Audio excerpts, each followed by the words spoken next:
Yes. Live. But I am making a video. I thought I'd be done before the stream, but no one's here yet anyway, so that's okay. So that's set. This is set. And away we go.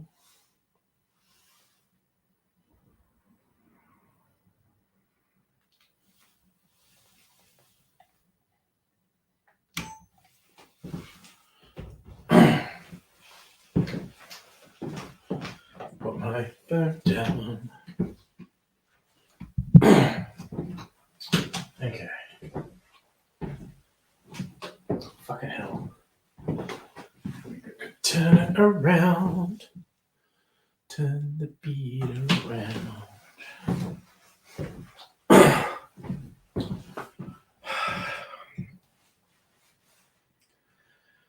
G'day cocktail lovers. In honor of Cosmopolitan Day, I'm going to try and make a Cosmopolitan inspired old fashioned. I'm not going to use a vodka base, that would be horrible. We use a white rum base and make it like this.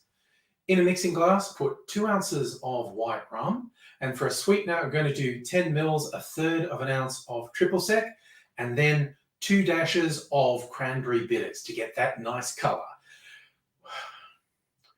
We add ice to the glass and we stir that for 20 to 25 seconds to get it chilled and diluted. Then strain that into a rocks glass over a big chunk of ice. And I'm going to add my favorite garnishes. And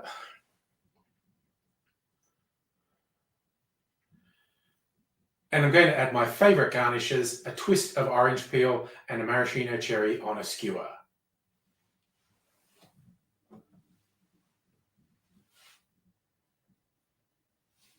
It's captured the Cosmo color. Let's have a taste.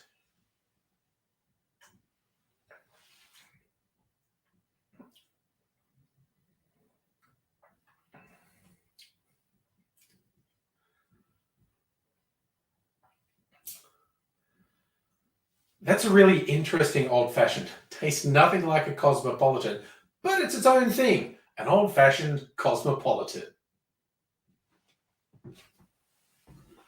All right. Settle down for a while. Oh, Megalitch, you're out tonight. Okay, fair enough. I hope you have a good night.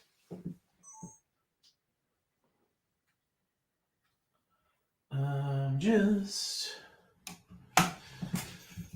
chill out. I'll put this over here for now. And switch this off. And sit myself the fuck down. And just ease into the evening. Whew. There we go. I'm going to adjust this a bit more. That's a bit better, actually. There we go. And there we are.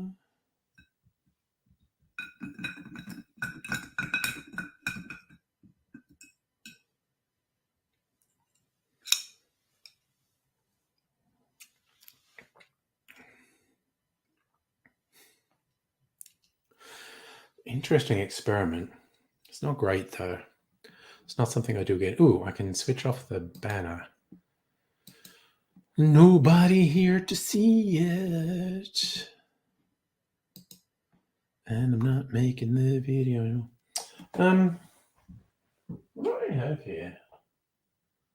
I just want this to be sweeter. I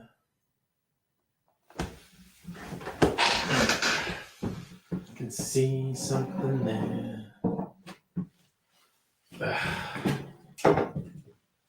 Get over here and get Tangelo Cello.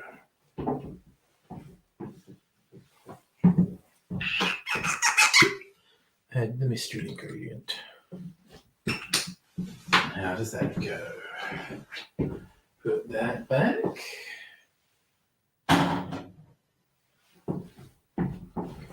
All right. Oh, gosh. Stir.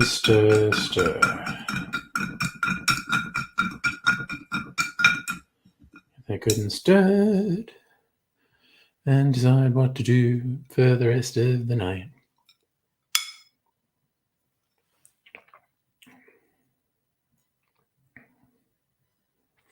That is better. Bit fruitier. Oh, so slow start to the evening, but that's okay. It's a party night. I'll pace myself. Or I'll get really drunk waiting for people to come in here. And then she'll all be over, bros. She'll all be over. Ugh.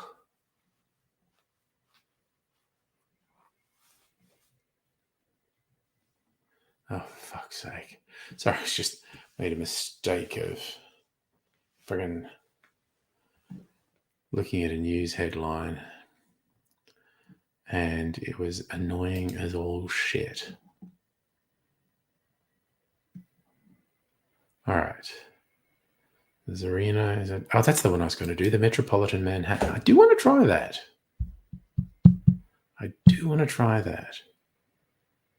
Okay, that requires me to go out and get a couple things. That's okay. God, I'm actually okay. You know what? I'm tempted to do this before anyone gets here.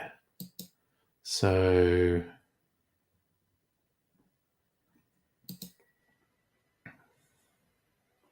I suppose, should I do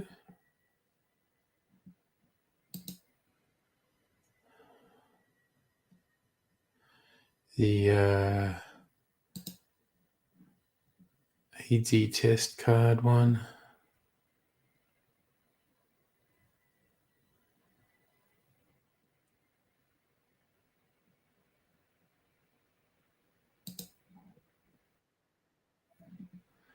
All right. I'm going to do this because it might be a couple of minutes. And I'll do this and do that. Let's see, doesn't need me. And we'll full screen that sucker.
His head's fallen off. That's time for me to come back.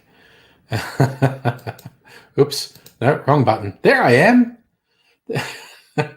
Hey, Heine. How you going, by the way? I'm still early. It's a quiet start. I'm going to shoot another video now, actually. So I'll put my...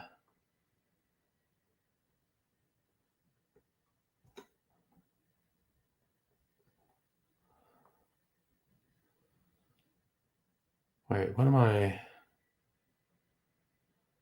Where'd my ticker go? God, my brain is not working. There it is. Jesus Christ. That was bizarrely difficult for me. Where you are, that is an excellent question. Just a big metaphysical question we should all be asking ourselves. Where we are. Yeah, Heine, I like random visitors. Hope you're having a fun time. Oh, see? Okay, look. I don't really believe in supernatural forces, but you dropped water on your phone and you entered this live. I think you're meant to be here. I'm going to make what I think will be a good cocktail. I've never actually made it before, but I like the sound of it. So I'm going to make it. And I have another YouTube channel where I make cocktails. On these streams, I often record the stuff that I edit for that channel. So, obviously the choice is yours. I will not hold you to the message the cosmos has given you. But, maybe you want to hang around for a while. Anyway, I'm going to make a cocktail called the Metropolitan Manhattan. Okay. Couple things to set up. I'll actually move this chair out of the way because the camera's got to go here.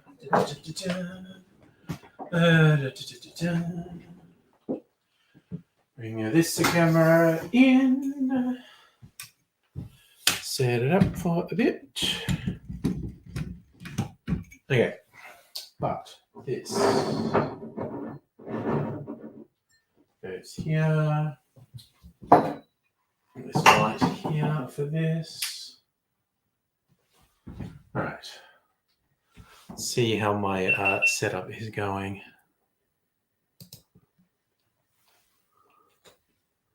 All right. Are you a Japanese speaker, Heine? Right, so that's ready. So just triple check. This is really simple. 1.5 ounces, 3/4 of an ounce gum syrup, 3 dashes of bitters. Oh, that's okay. I just think it's interesting. The universe sent you a message. You got to say hello. I hope whatever you're doing, you do well. And just look after yourself. I'm going to keep going here. You do what you got to do. Okay, so. Oh, I should actually just do this.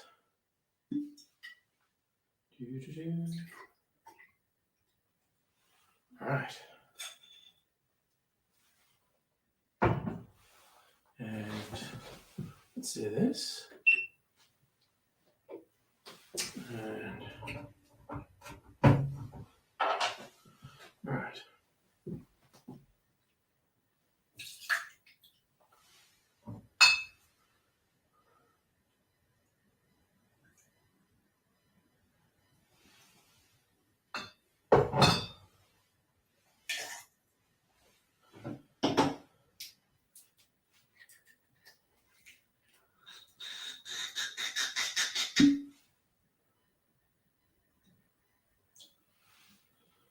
That's probably enough.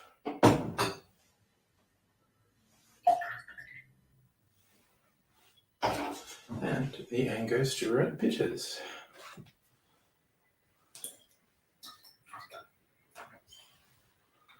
Strong bitters, really.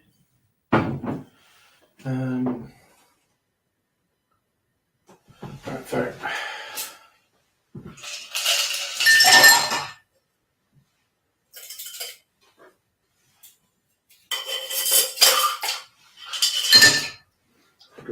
little bit more ice in for visual presentation.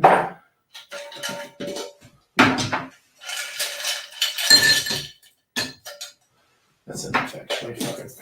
I don't know what I want this ice for. C'est la vie, c'est la vie.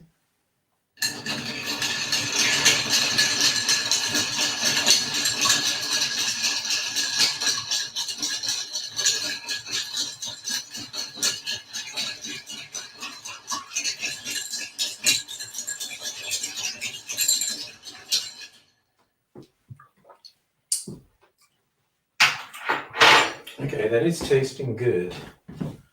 Turn that off. Gotta put my Nick in Nora glass.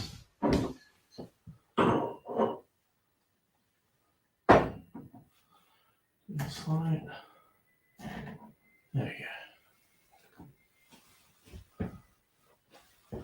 go. Oops, we want this.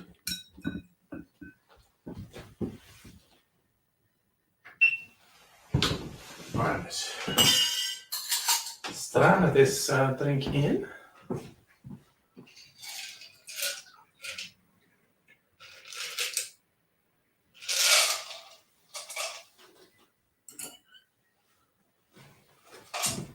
Okay, that's that. Nope, that didn't work. Okay. Let's do this. Hello, Dr. Abigail. Yeah, we had a random visitor. They said they spilled water on their phone and it made them join the stream, which I thought was a message from the cosmos, but they apparently have places to be. All right, now 60 seconds of talking. How long will it take me to record 60 seconds of talking? Anyone's guess.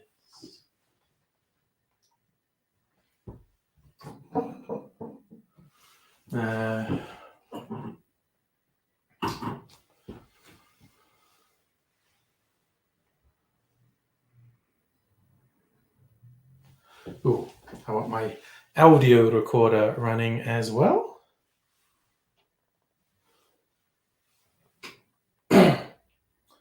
Okay, let's go.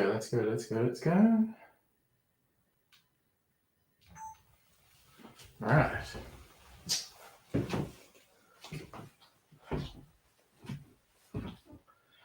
I forgot to turn the viewfinder around. I just like to see myself, so I know I exist.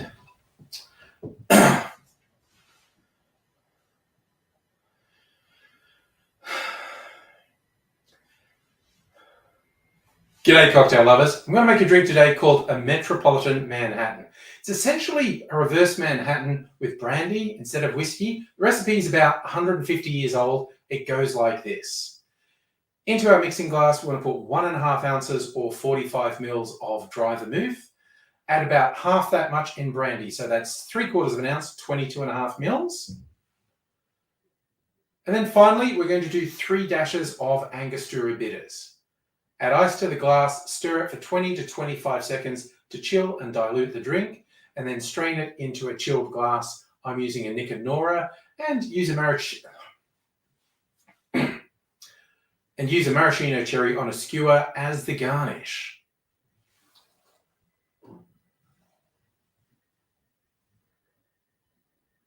This is actually my first time trying this drink. Let's see what it's like.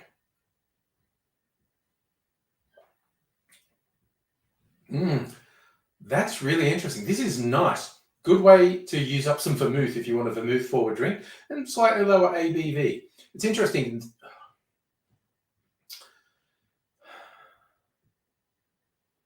I'll try saying all that again. Is that still working? Yeah, it is. Christ and anything.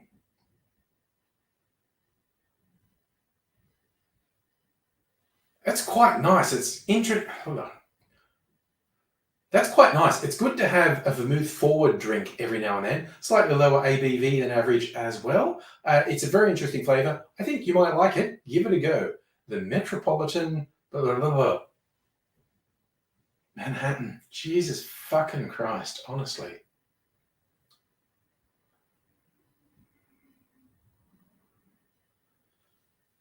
It's quite nice. It's an interesting change to have a vermouth forward drink rather than a spirit forward one. Recommend trying it for a change up. The Metropolitan Manhattan. All right, fuck it. I'm going to sit down. I'm going to switch everything off. Switch all these things off. Probably not going to make any more videos tonight. Just chilling out, but who knows? Who knows what mood I might get in. Turn that off. Push that to there. Pull my chair back around and sit the hell down. Okay. Oh, I'll turn the banner off because I'm not making a video anymore. Deep sigh. So what's it? Son and his girlfriend found a 3-week-old stray taken upon its... Oh no, they've adopted it. Universe keeps giving us cats. Well, Mrs. Angry's lad keeps adopting injured pigeons. That's his thing. They're not forever. Well, actually, one the had was like an abandoned baby, which is now bonded to him. But yes, he keeps the injured ones for a while. Ah, yes, rocking and a rolling. Sorry, opening the Discord.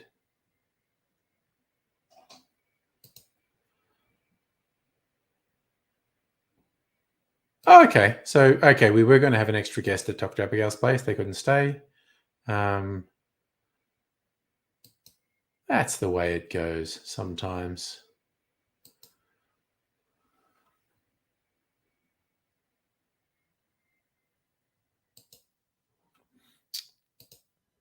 Goodo, but another one. But you know, another time, we could maybe plan another time where I do actually go over to your place.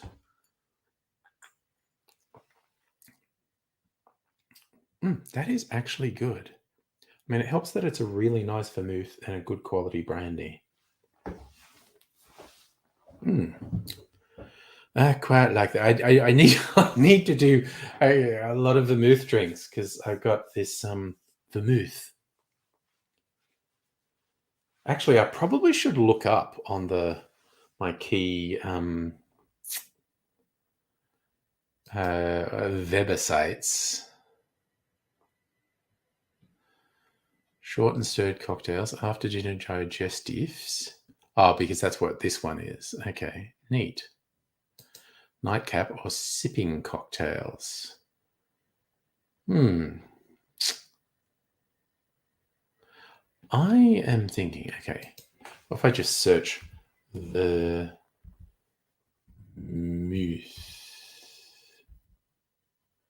What's up if I hit vermouth? Vermouth, 20 best vermouth cocktails. I mean, honestly, that's the sort of thing I'm looking for. Okay. An Astoria. Two Guns Miller. That's a fun name. Tequila, vermouth. Pink grapefruit. Jesus, that's pretty wild. I don't have those things. Whiskey, vermouth, dry vermouth. Giardana, sherry, vermouth, sugar syrup and bitters. 2 sherries and 2 vermouths. I don't have 2 sherries. I have a sherry. It's not even open because I thought, there are some cocktails that call for sherry. Maybe I should have a little bottle of sherry, which I have and haven't opened to get into. It's like, okay, once you open it, it's like a friggin' race to, how long does it take to oxidize and not taste good? And can I even tell the difference because I'm not a sherry drinker? These are the big questions, the big questions.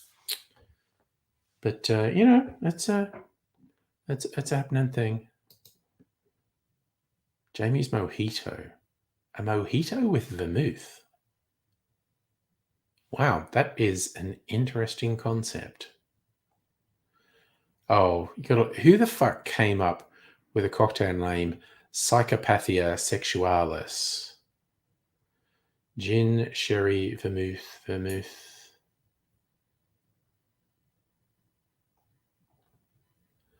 Satan's Wish, because I have made that one. And Adonis.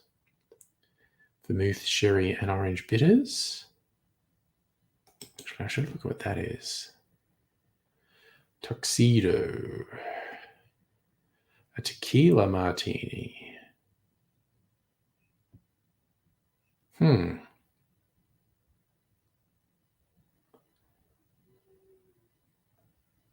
bamboo. Sherry, vermouth. It's another one that's just sherry and vermouth. Syrup and bitters. So that's like an aromatized wine. Sour. It's an interesting one. A grassoid ferro. What? I'm probably pronouncing that wrong. Grassoid ferro. Gin. A liqueur. Vermouth.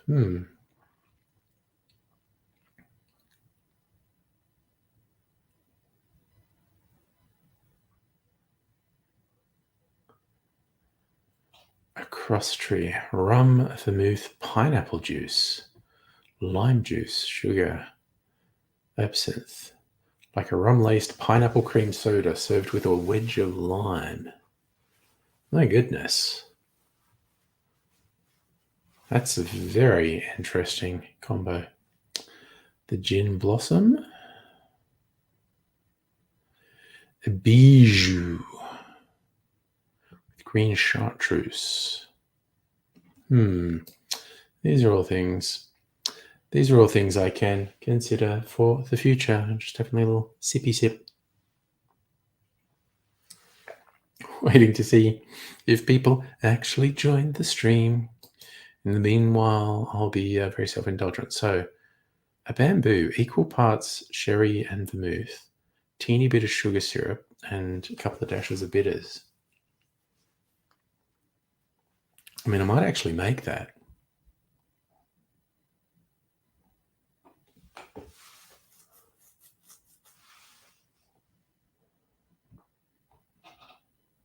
And an Adonis. Palo Cortado sherry, Amontillado sherry, sweet vermouth, and a little bit of bitter liqueur. Throw or stir ingredients with ice. Oh, throwing's a challenge. That's the whole eye-hand coordination thing, which honestly, I'm not that good at. So maybe leave that for another day. Bamboo. Wait. Right. Okay.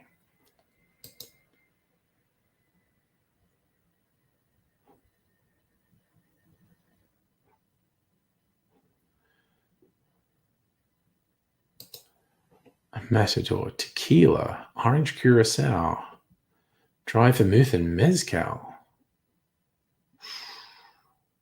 Okay, I kind of want to look at that as well. I don't do that many tequila recipes.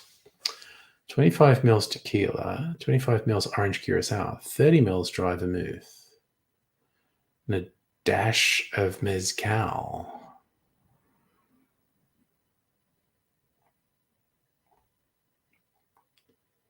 It's like 100 years old, that recipe.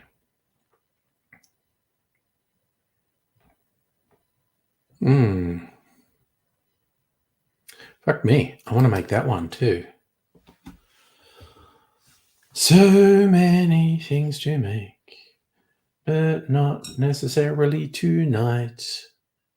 Well, I think tequila is an acquired taste. It's definitely the spirit I know least about of the big name spirits. It's like I think the top 5 spirits: whiskey, rum, gin, brandy, and tequila. And tequila is the one I know least about, and I have the fewest examples of in my collection. But in the right drink, I mean, because there's tequila and there's tequila. There are so many different sorts. And I've had a lot of tequila drinks that I really like. I just think tequila is one of those things that a lot of people have a bad experience with, because there's this thing of doing tequila shots or, that type of thing. Like, margarita is a great drink, which is essentially a tequila sour. I've made a tequila old fashioned that's really yummy. And honestly, this one, the Matador, sounds good to me. Equal parts tequila, orange curacao, vermouth, and spice it up with just a little dash of mezcal to give it a little bit of smokiness in there. That I need to fucking save these, because I actually want to make these cocktails. Not necessarily tonight. Having made 2 videos tonight, I think I might ease off and maybe make 2 tomorrow night as well. But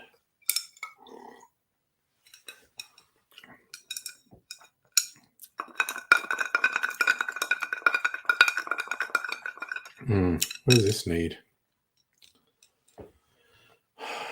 Maybe another rum, actually. It's going to be like an infinity rum old-fashioned tonight. That tastes weird, so I'm going to add something to it, which will hopefully make it less weird. Oh my god, I've got a freaking clarified cocktail. It's been sitting there for days and I haven't even tasted it. I'm going to have to taste it. Wandering over here. Do. Where is my rum collection? What's this one? Fancy molasses rum. Oh, the plantation pineapple, actually. Do a splash of the old plantation pineapple. That was more than a splash.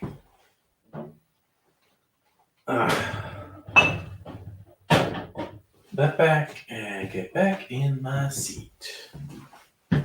All right. All right.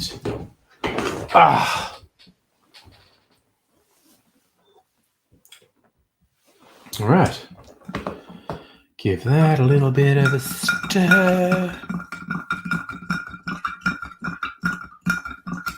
A little bit of clinky ice ASMR.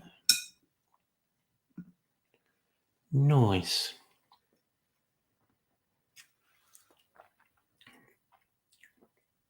Yeah, that's better. Oh, yeah.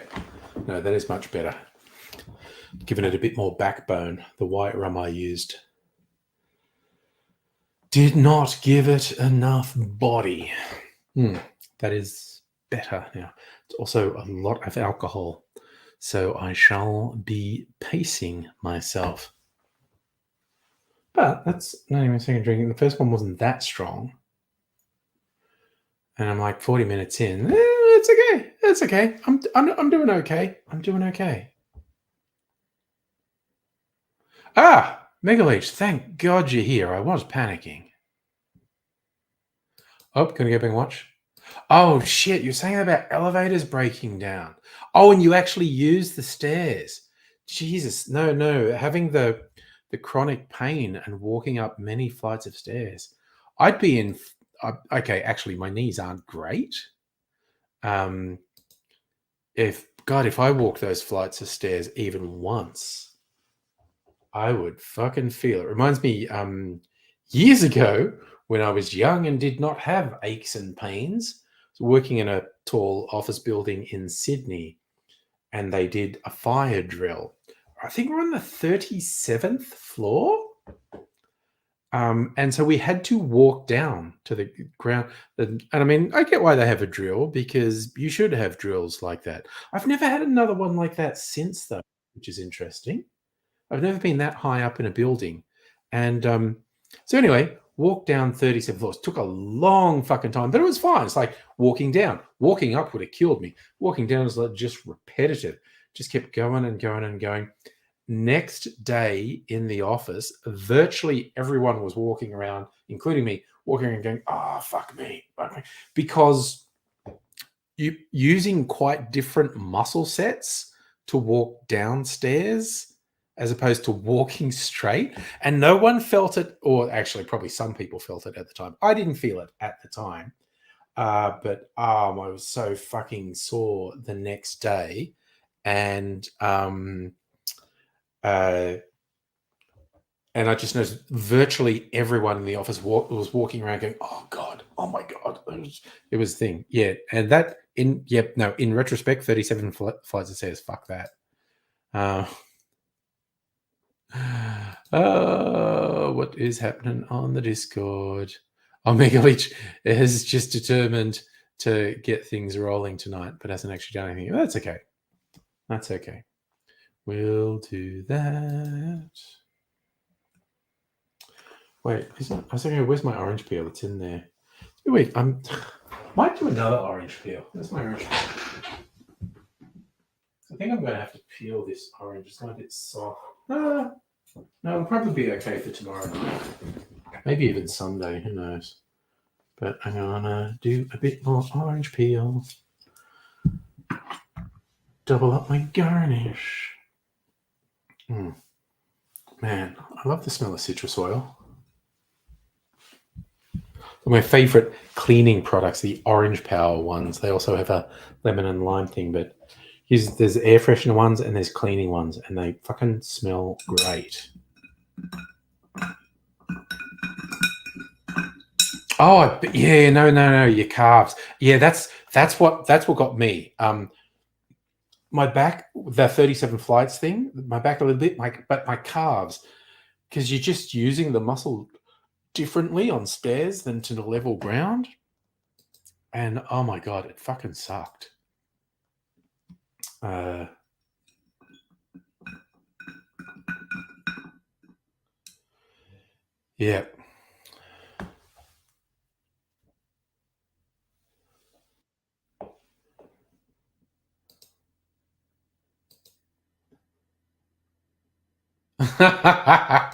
Sorry, Megalichi's watching back, so he's seen the chat. So he's gone with the prompt of a realistic image of a woman with medium length green purple hair finding a stray kitten. That's such a cute picture. Again, classic AI thing. You look at it initially and it's neat, and then you look at it a bit more and go, "Oh no, her hands are fucked up and the kitten's actually weird and fucked up." But nice. Oh, I think I hear other images being loaded. Oh, this is interesting. There's a few more, and they are all less realistic and more cartoony than the first one. And honestly, I think this generation of AI image generators probably do better with cartoony stuff. But let's have a look more. Finally, that's cute. Except the kitten's got weird human hands on the end of its front paws or something. That's a little bit unsettling.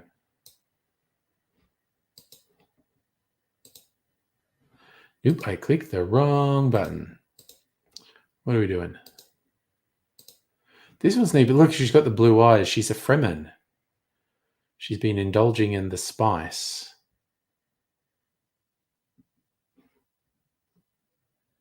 Speaking of which, I did see the first trailer for June Part 2. Got me fucking amped. It's not out for 6 months. Tell you, the last film I saw in the cinema, because I've not been keen going into cinemas because of COVID, the last film I saw in a cinema was June Part 1. If I haven't gone to the cinema by the time June Part 2 comes out, that might be the next film I go and see. This is a particularly cartoony one. It's quite cute. But yeah, it's again classic. Initial thing it looks okay, but then you go, oh no, those legs are all fucked up and the hands fucked up. Very typical for it. Oh wow, we're still going. The prompt change. Woman with medium length green purple hair finding a stray kitten on an endless staircase. Nice mixing up of conversation topics. And it's made for some very interesting images, actually.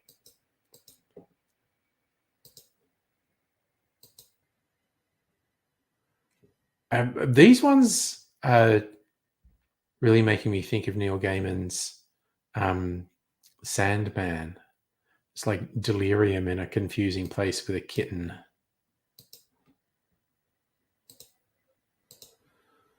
And this one and a nice endless spiral staircase.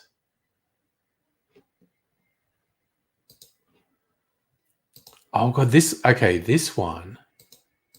This one reminds me of the old TV show, The Time Tunnel. That's neat. I like that one. And I like that the woman has a mysterious third hand coming out from between her legs. The fuck is that about? And the kitten seems to be looking at where the hand is coming from and going, well, that's fucked up. Those are some fun ones, though. I like those.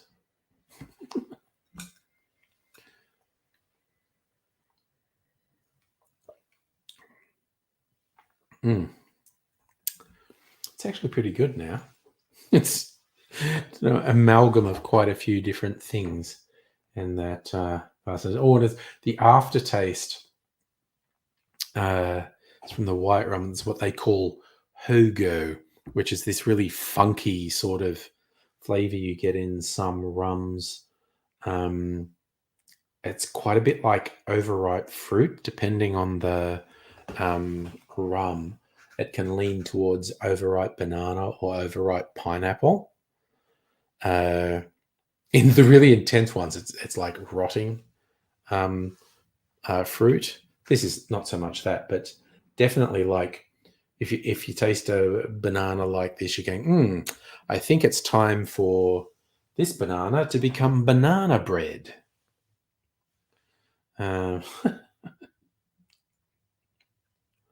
Notoriously, the Jamaican rums are very funky, which makes them somewhat of an acquired taste. Because some people do just go, no, that's like overripe fruit. Gross.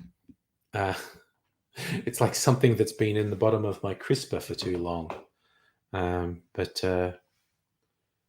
a certain context, it's quite an appealing flavor. Like I said, make banana bread out of it. What ingredients would I use with a really funky rum to make it like banana bread? Maybe a rye whiskey that has that very sort of rye spice bready flavor in it. Yeah, really funky rum and a rye whiskey. And maybe even actually throw in some banana liqueur. Call it a banana. A banana bread old fat. Oh my God. Stroke of fucking genius. Okay. I'll make a banana bread old fashioned. Equal parts of a really funky Jamaican rum, rye whiskey, and a white rum I have that's quite heavy on the hogo. And instead of sugar syrup, use a banana liqueur as the sweetener. And maybe tiki bitters, maybe orange bitters, maybe lime bitters. I have lime bitters. And call it a banana bread old fashioned.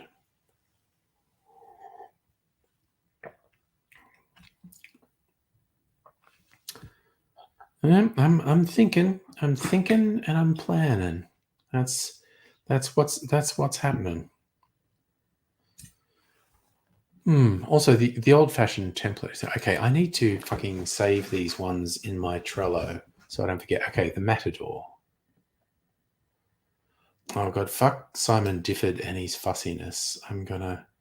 I shouldn't. I always rag on this guy because he is weird and obsessive and fussy. But I use his site heaps. His site's great.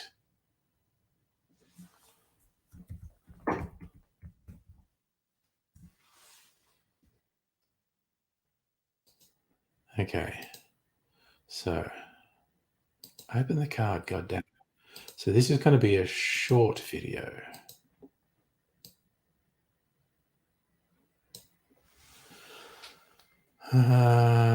Matador. So equal parts tequila, orange curacao, and vermouth. Okay. Just say 30 ml Rosado tequila. 30 ml orange curacao.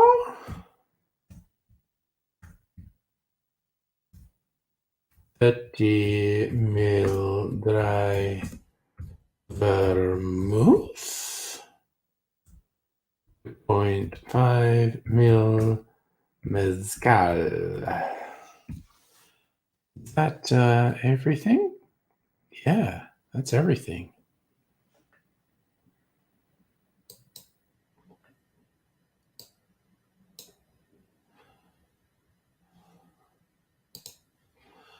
Okay, what are we doing?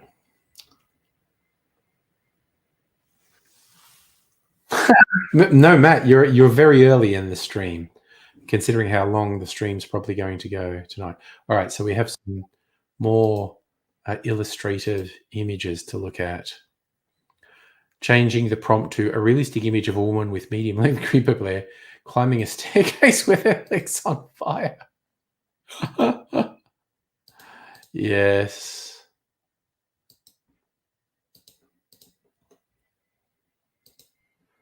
Well, I like how it's actually just focused on the legs. Okay. So these ones. Poor Dr. Abigail, legs on fire, too close to home from walking up the stairs. But I also agree with you, the Stray Cat Endless Stair ones are really good. I quite like them. Let's go the legs on fire. She's definitely going like, ow, fuck, my legs are on fire. Literally, we were talking figuratively. Now it's literally. And then it got really precise and just started showing legs on fire and stairs on fire, which is interesting.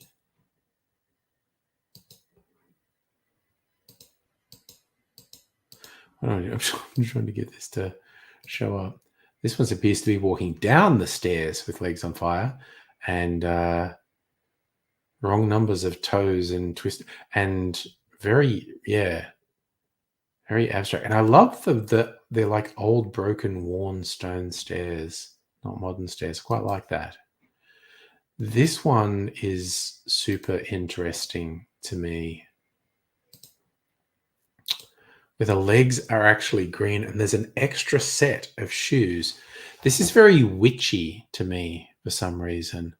And the whole show, one of the legs is actually cracking and falling apart. And I understand if that's too close to the bone, Dr. Abigail, the falling apart from the strain of going up the stairs. Oof. Whereas the kittens on the endless stairs, that was just cute.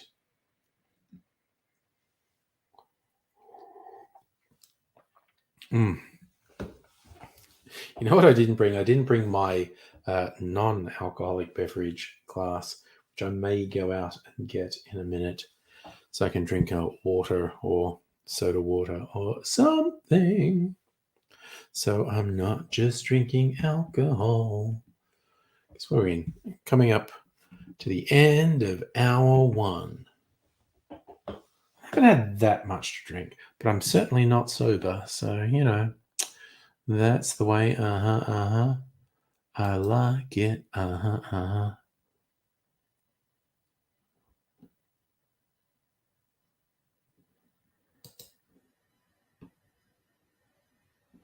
Ooh, Heine, is that a true thing?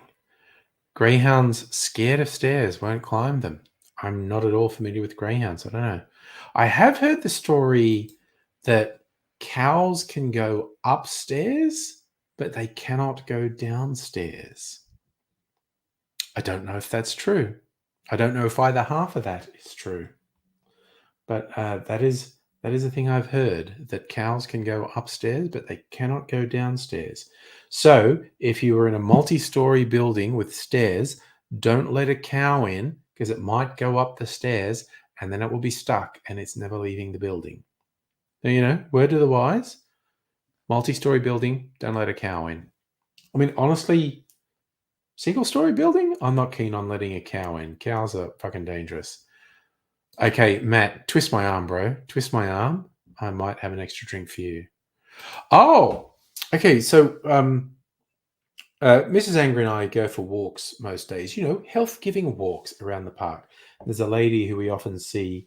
She gets rescue greyhounds, because often when a greyhound has either finished its racing life or is not good at the racing, the trainers don't want anything to do with it and they'll have it put down or whatever, but they can be put up for adoption. And we run into this lady regularly and say hi, who adopts rescue greyhounds. And they're quite old. So I know one of the ones she had died because it was old, and then she got another one. I'm thinking, oh my God, sorry. I just love that classic saying, don't have a cow, man, which goes back so far now. And it's so weird to think The Simpsons have been on for like 35 years or whatever the fuck. Musical Aviator, halftime at LARP, moist but not drenched. I don't know where you are, but depending where you are this weekend, you may well be drenched. I don't think it's actually started raining here yet. I thought it would have. It was really looking like it earlier. How much do I trust the Bureau? Look at the Bureau. Okay, according to this, the temperature hasn't dropped in the last 5 hours.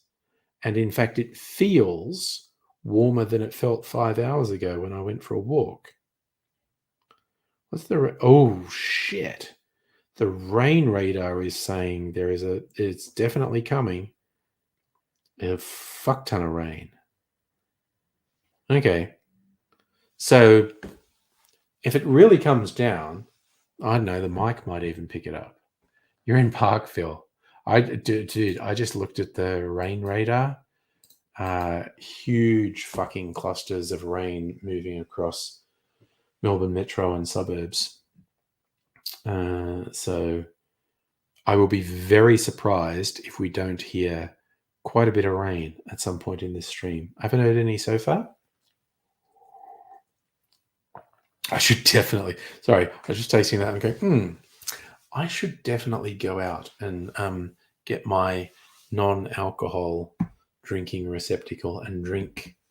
So maybe just water, actually. I might just drink some water, not even soda. Big glass of water and ice. I like ice. I like very cold drinks. So we shall see. I don't think I'm okay.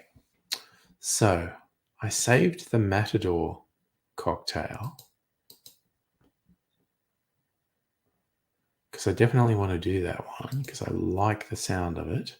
Oh, and now I get to. Oh no, I don't. Oh yes, no, I do get to play with my friggin' Trello. Move the Metropolitan Manhattan from to do to doing. I just feel so productive when I do that. Okay, so the Matador I saved. I think I definitely. The Adonis, what's that? Sherry, sweet vermouth.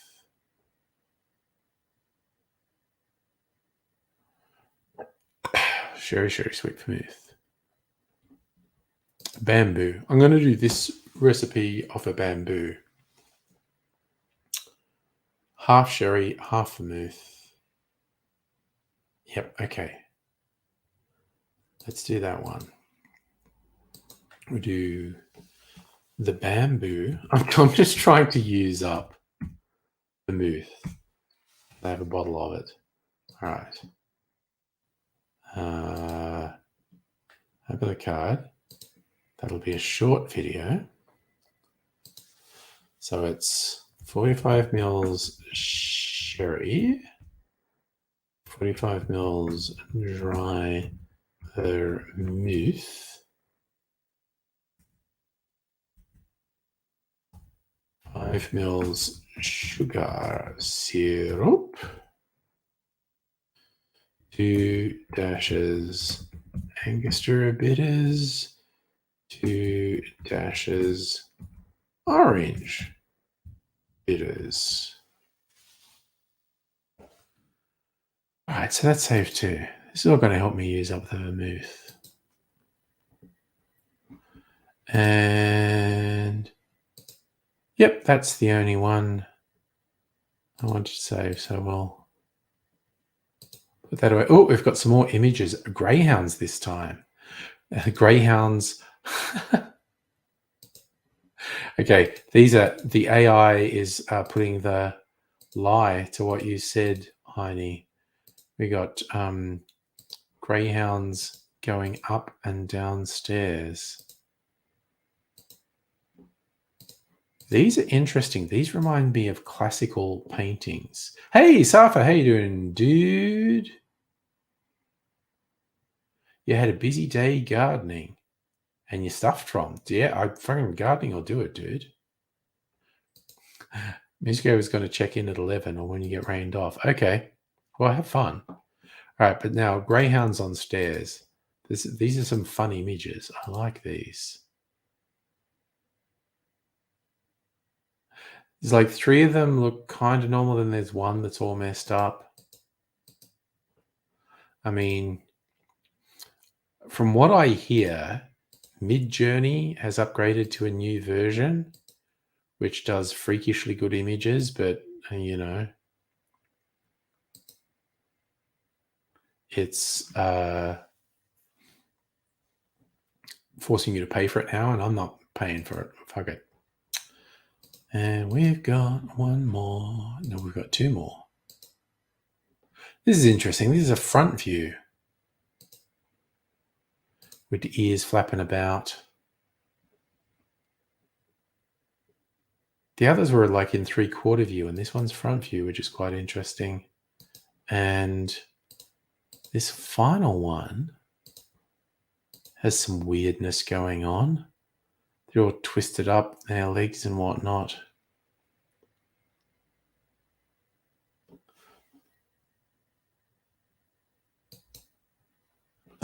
Sorry.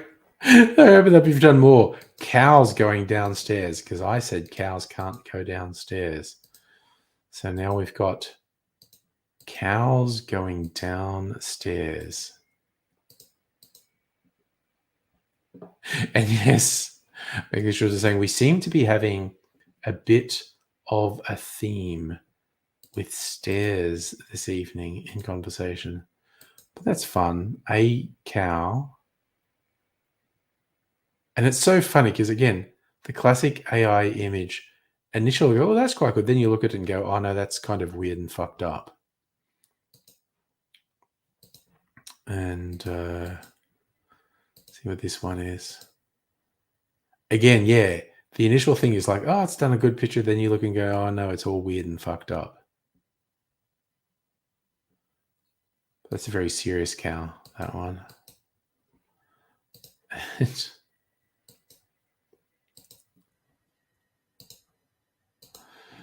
And yes, this cow coming down the stairs. That's very silly. Oh, yes, Dr. Abigail. Cows with Guns. Early internet classic. Yes. Or YouTube. That was on, wasn't it? Matt, you've been paying for Midjourney. It's not your own money. Well, I get that. I played with Midjourney for quite a while till it's saying, "No, you got to pay." And it's like, no, and it's not so much that I'm a tight ass, although I am. I'm definitely a tight ass, but it's a philosophical thing. Like I will pay an artist for stuff, and I have for a whole bunch of stuff on social media. I have paid artists. I'm not going to pay for one of these image generators that can't help the feeling that they steal from things, but that's okay, man. You got money from someone else. Do that. I always want to throw not always, but this is one of the cases where it's like, okay, my personal philosophy of not paying for the AI image generators or the the AI chatbots even.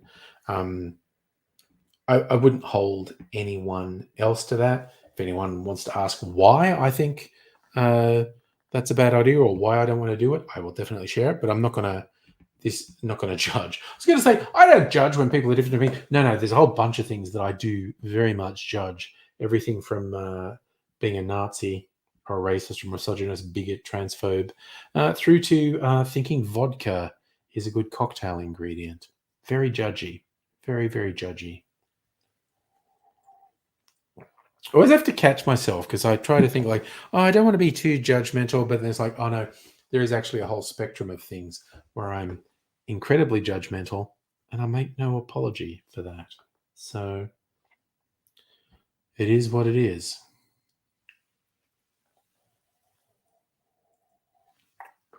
All right.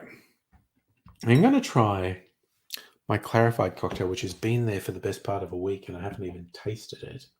But I think I need to drink something non-alcoholic, which means going out and getting my non-alcohol drinking receptacle and getting some water. Come here. Hey, Greg, how you doing? I don't think I'll put the AZ thing on again. I think I will just play some elevator music. This is called Dance Pop.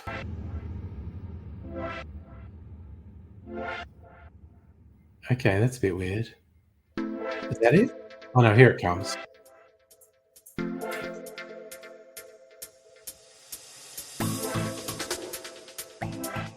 This is StreamYard Loops.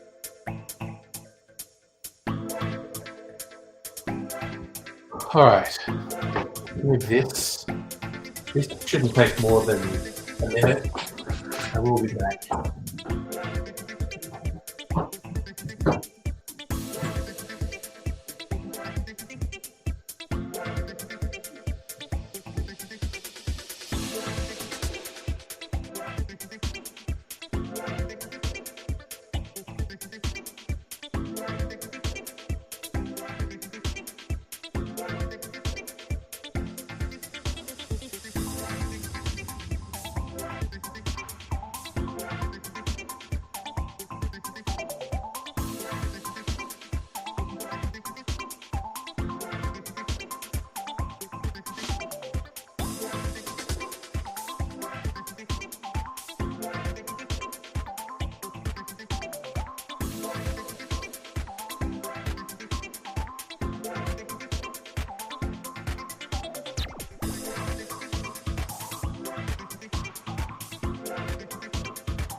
All right, let's turn the music off.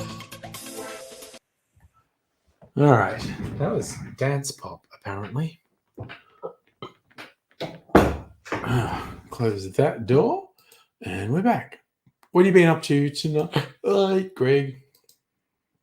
Always enjoy seeing your photos on the socials of gigs and whatnot, because I'm an old man and don't go to gigs. So I'm pleased that gigs are still happening and people are enjoying them.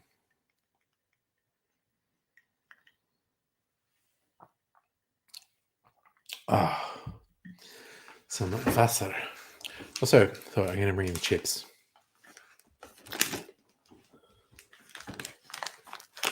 Brainwaves, because these are super crunchy. Just realized I'm doing that right next to the microphone. Very ASMR-ish.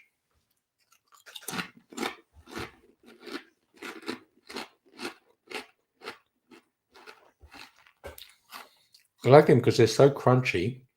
Eating a single chip is very satisfying, so I don't have to be going, no. Very strongly flavored and super crunchy, so eating one is very satisfying. A question for Mr. Cocktail. Look, we actually drink clear and sugar-free. Okay. So obviously there are a lot of spirits that are clear. Sugar-free, that's a stretch because the spirits have to have sugar in them to eat yeast or let the yeast eat sugar into alcohol. But I'm getting what you're saying. So if you want clear, I mean, gin, Blanco tequila, white rum, cachaça. So depending on your taste, like if you want a tall drink, like classic is gin and tonic.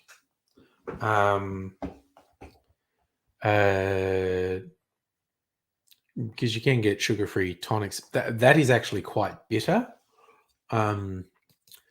But yeah, soda, like a white spirit, whether it be tequila, white rum, gin, cachaça, pisco. So cachaça is a Brazilian drink that's like a cousin of white rum. Rum tends to be made from molasses, which is a boiled down byproduct of sugar production, whereas cachaça is made from the cane juice. So it's a lighter flavor than rum. And pisco is a grape brandy from Peru. Cachaça is Brazilian. Pisco is Peruvian. Don't tell the Chileans I said that because they think they invented it, but I think everyone agrees it's Peruvian. But yeah, and I would actually recommend in terms of sodas, I've really come to like a range of sodas that Cappy make. It's Australian, and they don't have sugar or even artificial sweetener, and they're just really lightly flavored. They're very yummy. Oh, okay. Again, white rum, and there's a whole spectrum of white rums, some of which are almost flavorless, like vodka, and some which have a really strong flavor. There's a white, people will say white rum as if it's one thing. It's not. There is a huge spectrum of white rums. But yeah, I mean, rum and soda, white rum and soda, that won't stain your teeth. Safa, that's a good question. You like shepherd? I don't mind shepherd's pie, actually. So, Greg, you've been taking photos of a comedian from. I think I saw an article. This guy, this Hong Kong comedian, is like fucking huge. Like all these shows sell out straight away. I feel like I saw an article about that during the week.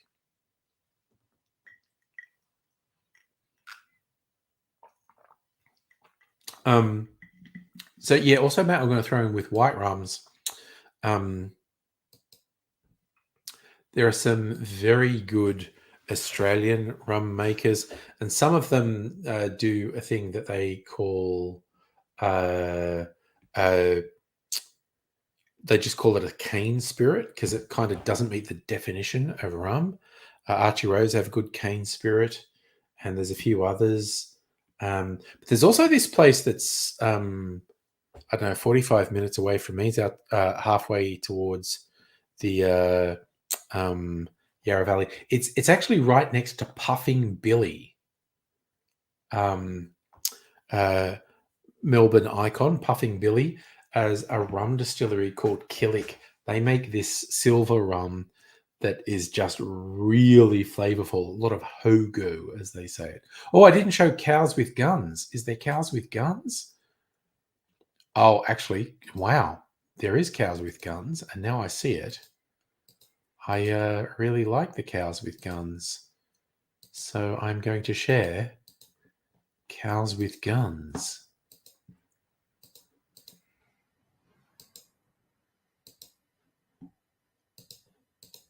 All right. Sharing. Oh, wow. Okay, we're throwing in various shepherd's pies things. Megaleech, shepherd's pie is good with Vegemite mixed in. That, because Vegemite makes a good gravy too. Yeah, I reckon I'm with. I don't think I've ever had it, Megaleech, but just saying it, I reckon Vegemite mixed in with the mince part of shepherd's pie would be good. Yeah, okay, Greg. I think I read about this Hong Kong comedian. Very, very popular. Okay, so but we're going to show some cows with guns.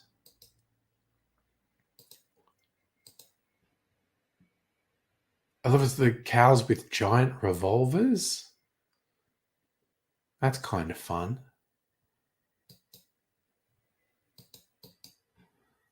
Let's do another one. Got a few cows with guns.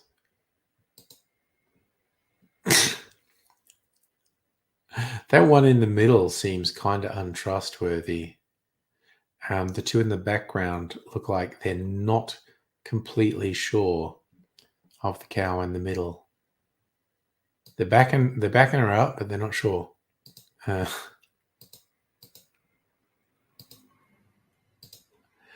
This one's fun. These are like they seem like really happy cows with guns. Like, yeah, hey, how you doing? We got guns. The fuck are you gonna do about it? They seem pretty happy. I like them. And save this one for last.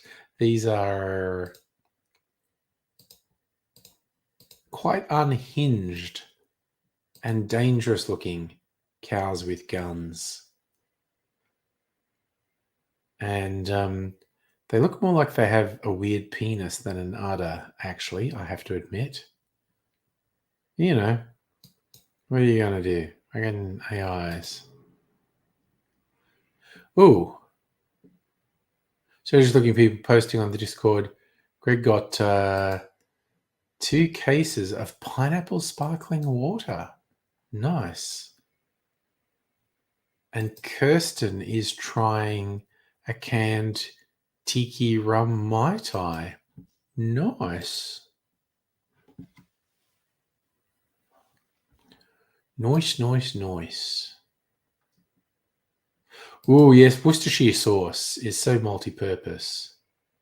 We're basically agreeing those were bulls with guns. Oh, okay, so the comedian's name's Chanlock Tim. Okay, cool.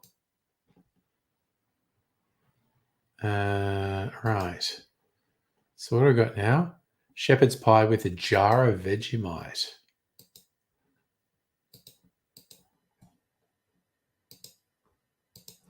I love when the AI image generators attempt text because they almost always fuck it up, but sometimes get kind of close. These ones, they did not get close. Illigimate. That's kind of fun. It's like a pie, looks like with caramel and a jar of Vegemite sitting in it. Kind of fun. And this is one just pouring the Vegemite over a pie that actually looks like it's almost like a custard tart. Getting some dark syrup poured over the top. Very interesting image, certainly. Cows with guns. 1990s PC game Worms. I think I played a little bit of Worms, but not very much. Oh, yes, Megaleech, that could have been an egg and bacon pie. A quiche. Could have been a quiche. Have a little bit more water because I had a few drinks of alcohol in the first hour, so... if I drink some water for a while, that might be good. Pace myself for Cinco de Mayo party night.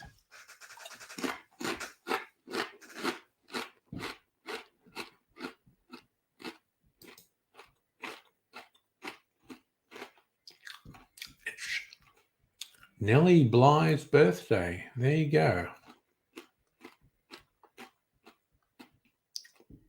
How was 10 Days in a Madhouse by Nellie Bly received, and what impact did it have? I'm vaguely familiar with Nellie Bly, but not really. Actually, I feel like I should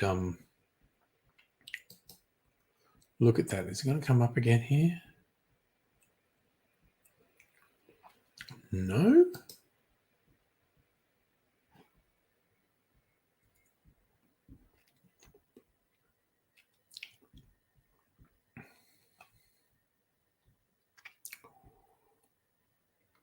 Yeah. Oh, so we're not getting a coronation public holiday. Well, that's ridiculous.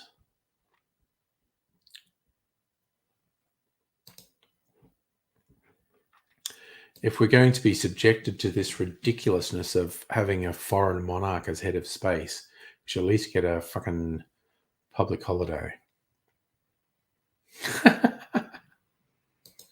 Got worms at university. Some people got worse things at university, Megaleech. Never you mind. Oh, yes, I remember worms reinforcements, actually. Yeah. What's the other thing? And it was like similar strategy game, Lemmings, where they each had little characteristics and you needed them to do different things to get them through things. I bet, okay, I'm just going to go on the phone. I bet there are mobile versions of that. So I'm just going to go to the App Store and look. Okay, if I search worms, what comes up with worms? Worms 3. Wow, paid. Worms Battlelands. Wow, Worms is so sure of them. God, it's a long time since I've just fucking paid for an app. Sometimes I get the free apps and I pay for things within them. It's a long time since I've just paid for one. Worms is so sure of themselves that you've got to pay for them. Wow, there you go. So the other one I wanted to look up with Lemmings. No, I did one to Lemmings. Lemmings Puzzle Adventure. Wow, a mobile version of Prince of Persia.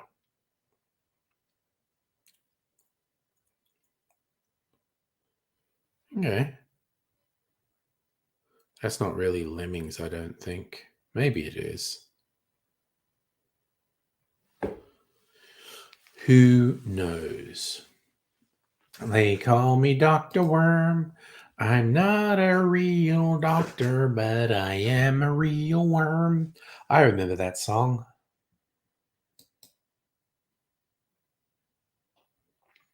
Can play Lemmings in a web window. I bet you can. Oh gosh. Also, who remembers, speaking of playing stuff on the web, all the Shockwave games? Shockwave game sites that were big.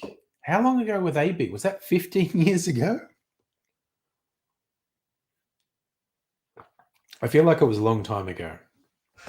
Shockwave game sites, like you can't even run Shockwave on modern browsers because it's a security risk.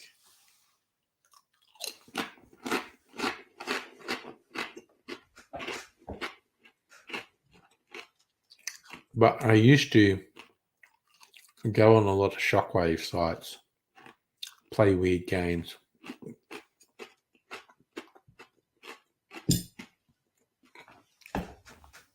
Does Newgrounds still exist? I just feel compelled to see if Newgrounds still exists. Okay, it does. Now let me see what's on Newgrounds. Just want to know what's on Newgrounds. Movies, games, and art. Here you go. Okay, so I'm not going to look at it now. Another time I might look at it because Newgrounds. Oh, Newgrounds is almost 30 years old. I just looked. Founded July 1995. My God, it's almost 30 years old. Jesus Christ. Time really marches on, doesn't it?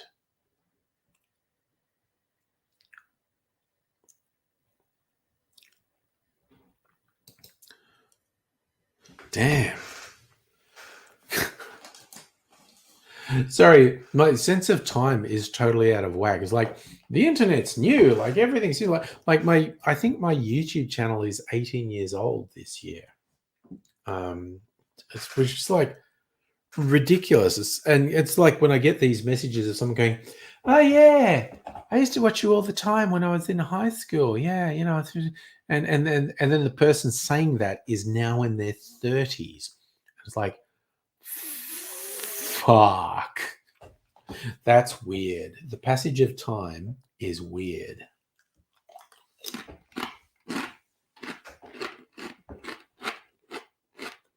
Well, what are you going to do?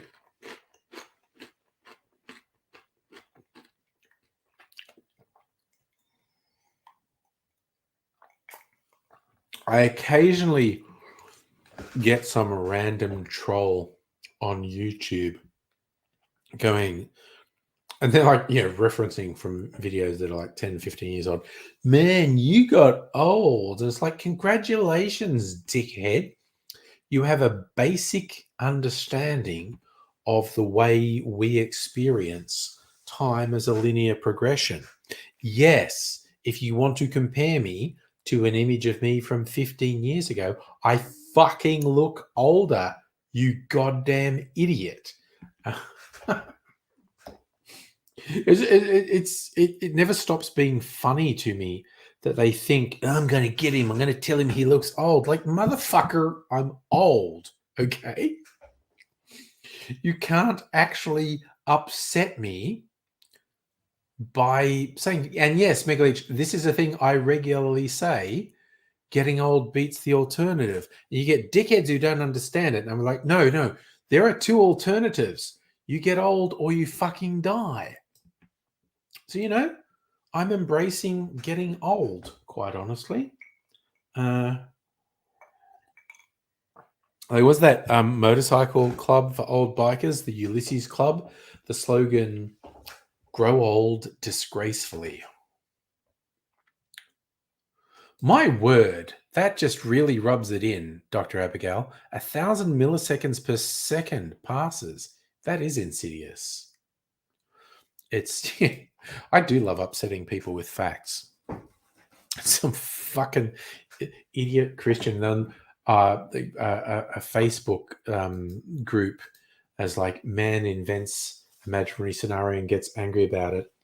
And we're making fun of some weirdo talking about, oh, hell's real, you're all going to hell. And you're like, this is dumb. And this dead shit is quoting stuff from the Bible like that means anything. I'm like, I'm sorry, you goddamn fucking idiot.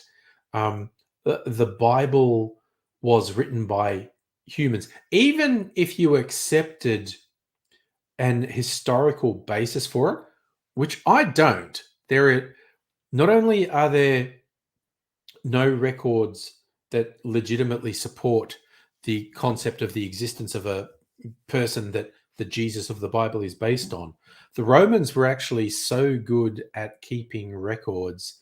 The fact that they don't have these records quite strongly suggests it's not true.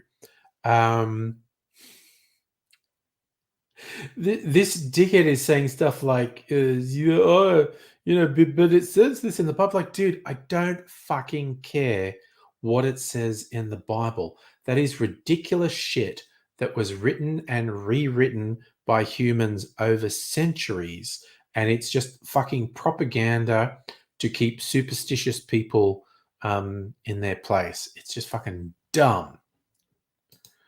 Yes, I'm somewhat angry, but not quite as angry as a Klingon. And yes, I think Klingons, do they view dying of old age as a bad thing? Oh, sorry, I missed. We've got a Dr. Worm in the Discord, do we? Oh, did the lyrics nice.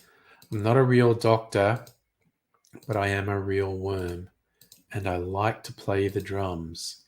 Wow, these are actually quite fun. Okay, let's show. I like to do a little teaser. Ooh, I like these. They're fun. Dr. Worm playing the drums. That is cute. That actually almost looks like a physical model. That has a real sort of 3D vibe in it. Oh my god, this one tried to do a sign. I love it when it tries to do signs with text. Let me bring it up. Went cummer in so you'd not flame evid for the upusum sir words. That's fun. And that's got like a baby Jabba the Hutt vibe to it.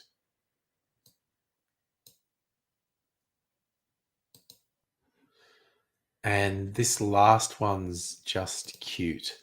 I like this AI Dr. Worm who likes to play the drums because it's just cute. That's just kind of cute. Again, there's a lot wrong with it when you look at it, but if you don't think too much, it's just kind of cute. I like it. Actually, speaking of baby Jabba the Hutt, sorry, speaking of Star Wars, I know that they did their Star Wars festivals things and movies that are going to come out, and it's very interesting. There's because we haven't had any movies for a little while. It's been all streaming shows, but there are some movies slated. One of which is supposedly going to wrap up the crossover story of The Mandalorian, Boba Fett, and Ashoka. The Ashoka series is coming out later this month, I think. So I'm quite keen to see what that is because I like the little bits they had with Ashoka. But then they're apparently going to do a movie, which would probably take a couple of years to come out, but that will wrap up that cross storylines of The Mandalorian, Boba Fett, and Ashoka. There you go. Dr. Well, not only were the Romans good at record keeping, so were the ancient Egyptians were meticulous. Nowhere in the record was the story of mass exodus of Jewish slaves. Yes, who knew that the folklore told around campfires by nomadic tribes was not literally true? Yeah, that's the whole thing. Ugh.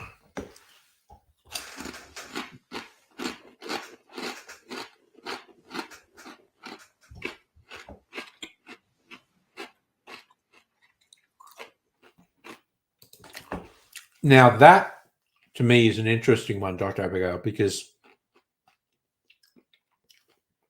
that's more recent academic study that I'm aware of. Because we had this idea that the pyramids were built by slaves, and some better study of the historical records are showing they weren't slaves. And people have actually, it was always a mystery. How did they build the pyramids? That's what people have worked out. Like this. That's how you could do that. And so I think, Rays, what's up, man? Oof. Sorry, you tried to bring it up to your at the time Jewish girlfriend. Didn't land well. If people get really wedded to their folklore, it can be very difficult to say, hey, the historical record actually contradicts that. Yikes.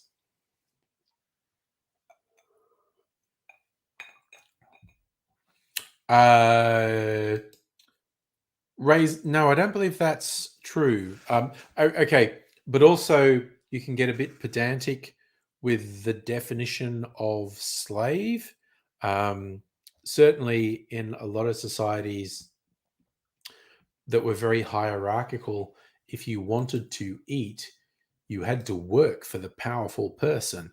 This is not universal, but it was pretty widespread. But then there's a difference between you have to work for a powerful person to eat and chattel slavery. And there's kind of like tiers of it. There's chattel slavery, where you kind of aren't recognized as a human. You are owned by someone. And not only that, you can never be freed. And your offspring would also be born into slavery. That's like the slave system that we're particularly familiar of in the sort of slave trade that went to America. That's chattel slavery. Now, there was another sort of, there's a tier away from that, which could be called indentured servitude.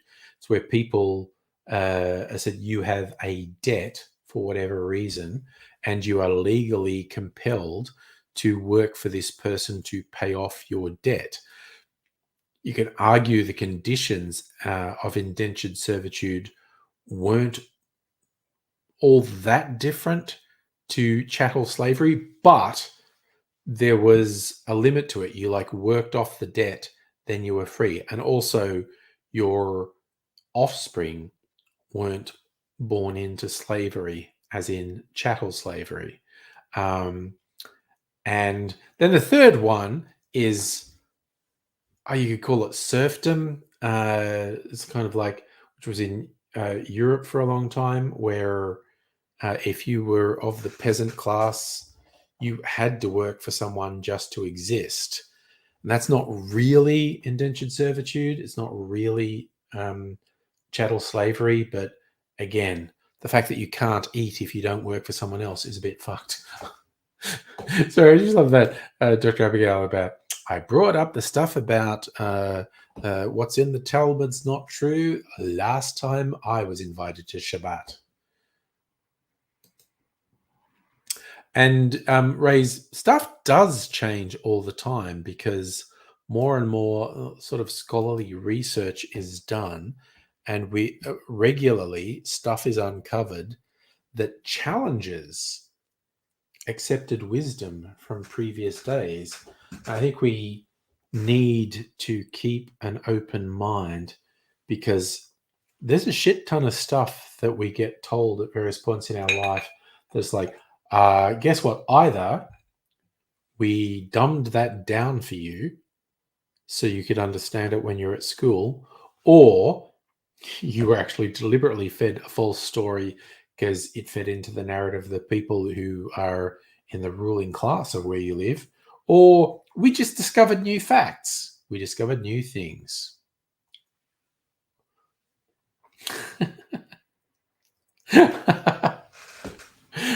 You're saying Dr. Abigail put a dark cloud over Shabbat. It was Black Shabbat. Well, that is actually, Sabbath, the Western Christian term, is a bastardization of the Jewish concept of Shabbat. Try the brisket. I never knew what brisket was, and I thought it was weird and gross. But it's yummy. Brisket is beef prepared a particular way, and in fact, in Jewish terms, it's kosher beef. So, but I got into brisket because of the Southern US barbecue style smoked brisket. Fucking yum. And now I'm saying that, I haven't had it in ages. There's a few places around Melbourne that do really good smoked barbecue brisket, and I'm getting hungry just thinking about it. I'll have another chip. Ow.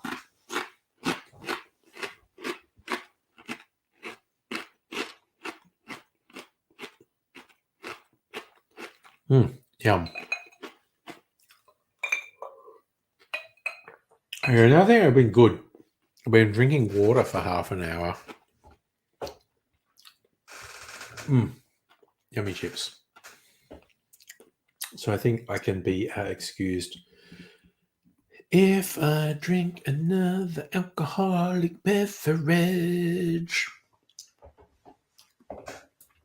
I have to try my clarified cocktail because it's been sitting there for days and I haven't even tasted it. A little bit more water to drink in the meantime. God, I might have to have a toilet break because I've been good. It's like a whole pint glass of water. Going to have a wee break. But not necessarily start away. But I'll definitely do it soon. Soon.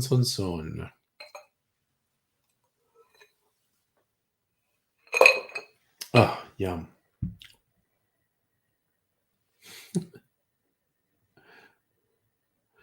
Rays, you're talking sports thing. Reds won elimination. I don't know what that means. Who are the Reds? What is the sport?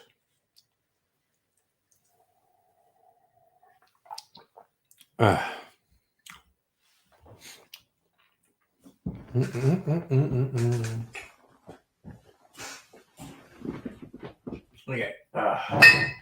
So, clarified cocktail. Look how neat it looks. It is very clear, and the bottle is up there. So that Mr. Black coffee liqueur bottle. Mr. Black has this whole thing of doing sort of arcane magical symbols on their bottles, which, I quite like. Trying to remember what's in this. It's got the spiced rum, some whiskey, a bit of wine, and some fruit juice. So this ought to be quite interesting, actually. Oh, Ray's talking about soccer? Adelaide United? Is that soccer?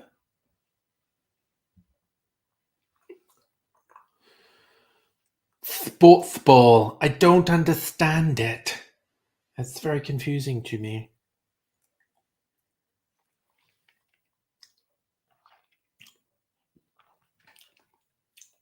Oh, man. Oh, wow. That's really yummy.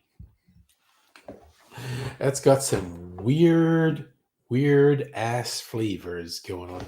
Oh, God. Have we got AI brisket? Oh, it's actually done a pretty good job. The prompt was realistic image of brisket served at a Black Sabbath. Now, okay, give them in the right order because most of them are just brisket, but one of them. All right. So, see, that just kind of looks like brisket. There are some cows in the background. That's actually a pretty good picture of brisket. That's quite appetizing. I like that. All right, so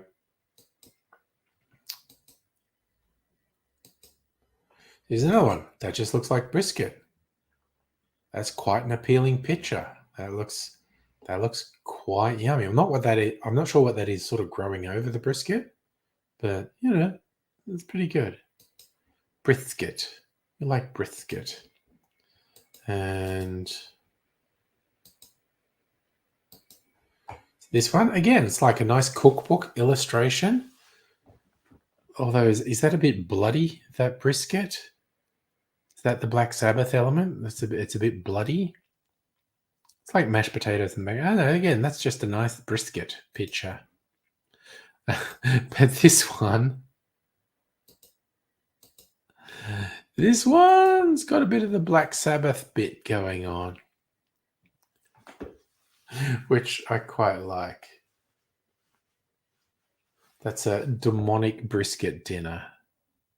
That's kind of fun. Oh, God, sorry, there's more. And these are much more. God, now it's getting much more Black Sabbath-y.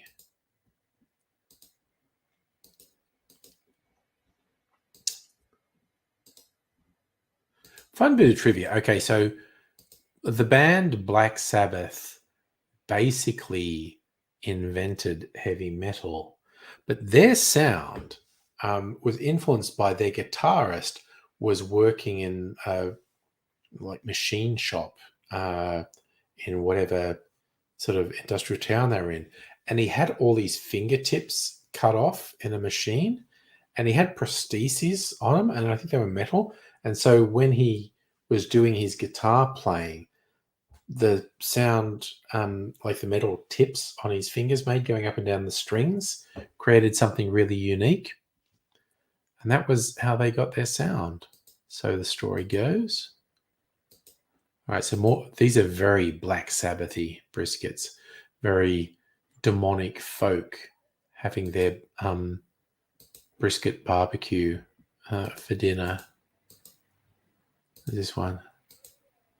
Yeah, lots of candles, lots of mysterious, shadowy figures, and a very nice serving of brisket. It's very good. And this one, yeah, they got creepy hands. But again, a very nice presentation of brisket. So, yeah, it's good. It's good. I like it.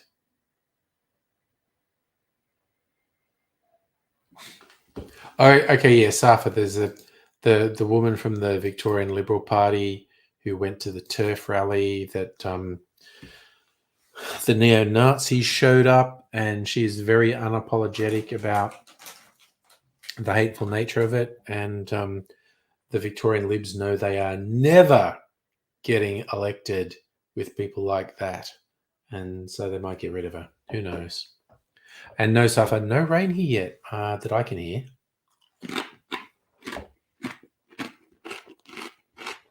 Thoroughly expecting it, but not yet.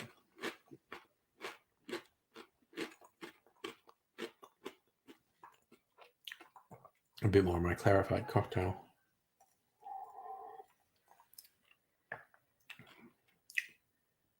Oh man, that is really fucking yummy. Yum. That is very good. Good thing you've had dinner with all these pictures of brisket. Man, it's like there's this place down at St Kilda called Third Wave Cafe, and they just do essentially novelty things, just really over the top barbecue things, like the US style barbecue, with and like they'll do a thing of nachos that's on a plate this big and stacked this high. They'll do like a burrito that's as big as your forearm, and all these novelty things. I'm always tempted to go there. Safa, how's Tim Smith? I don't know, half? Before having this, I spent the previous half hour drinking water to sort of balance. I spent the first hour drinking alcohol. Definitely shouldn't be driving a vehicle though. So, but again, Tim Smith is like 3 times over the limit. So I'm kind of over the limit. So maybe half Tim Smith.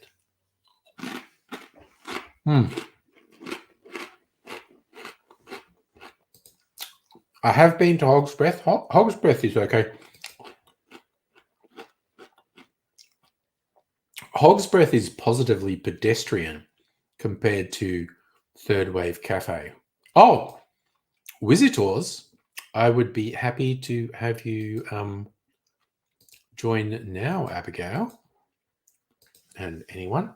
I'll put the link.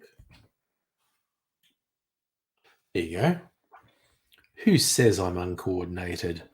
I got that done with almost no trouble. So there you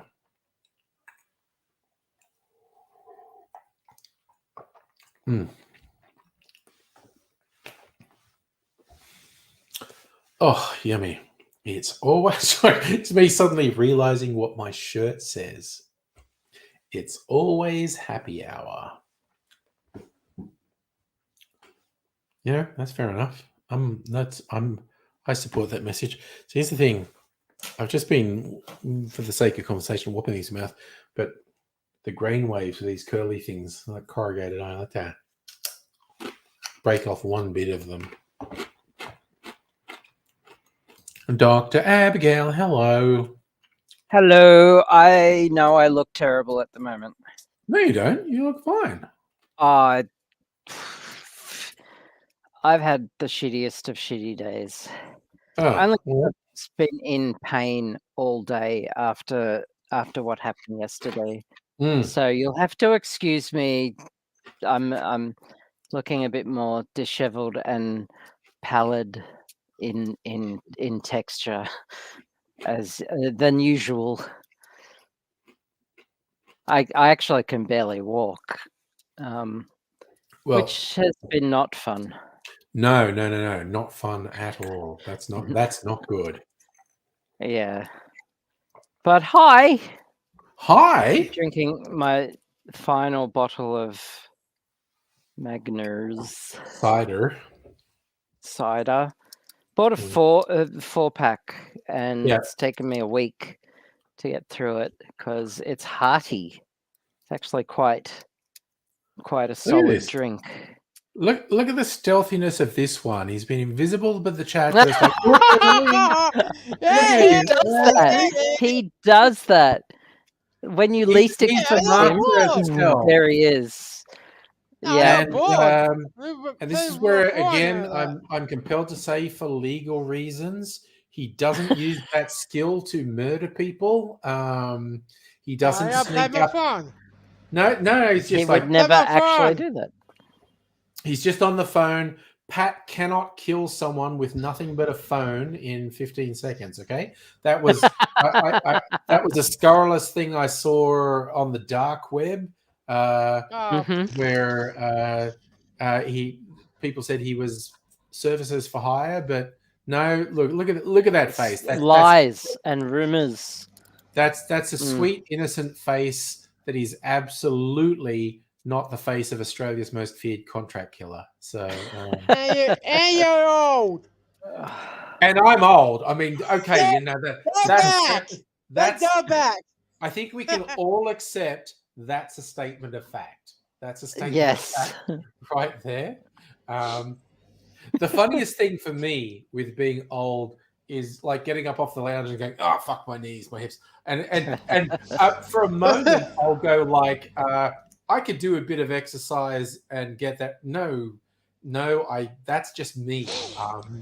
Bits of me hurt, and it's just like, and it's not like, oh, I must have slept funny last night and now my legs are a bit sore. It's like, no, my legs are sore permanently. This is just how life is now.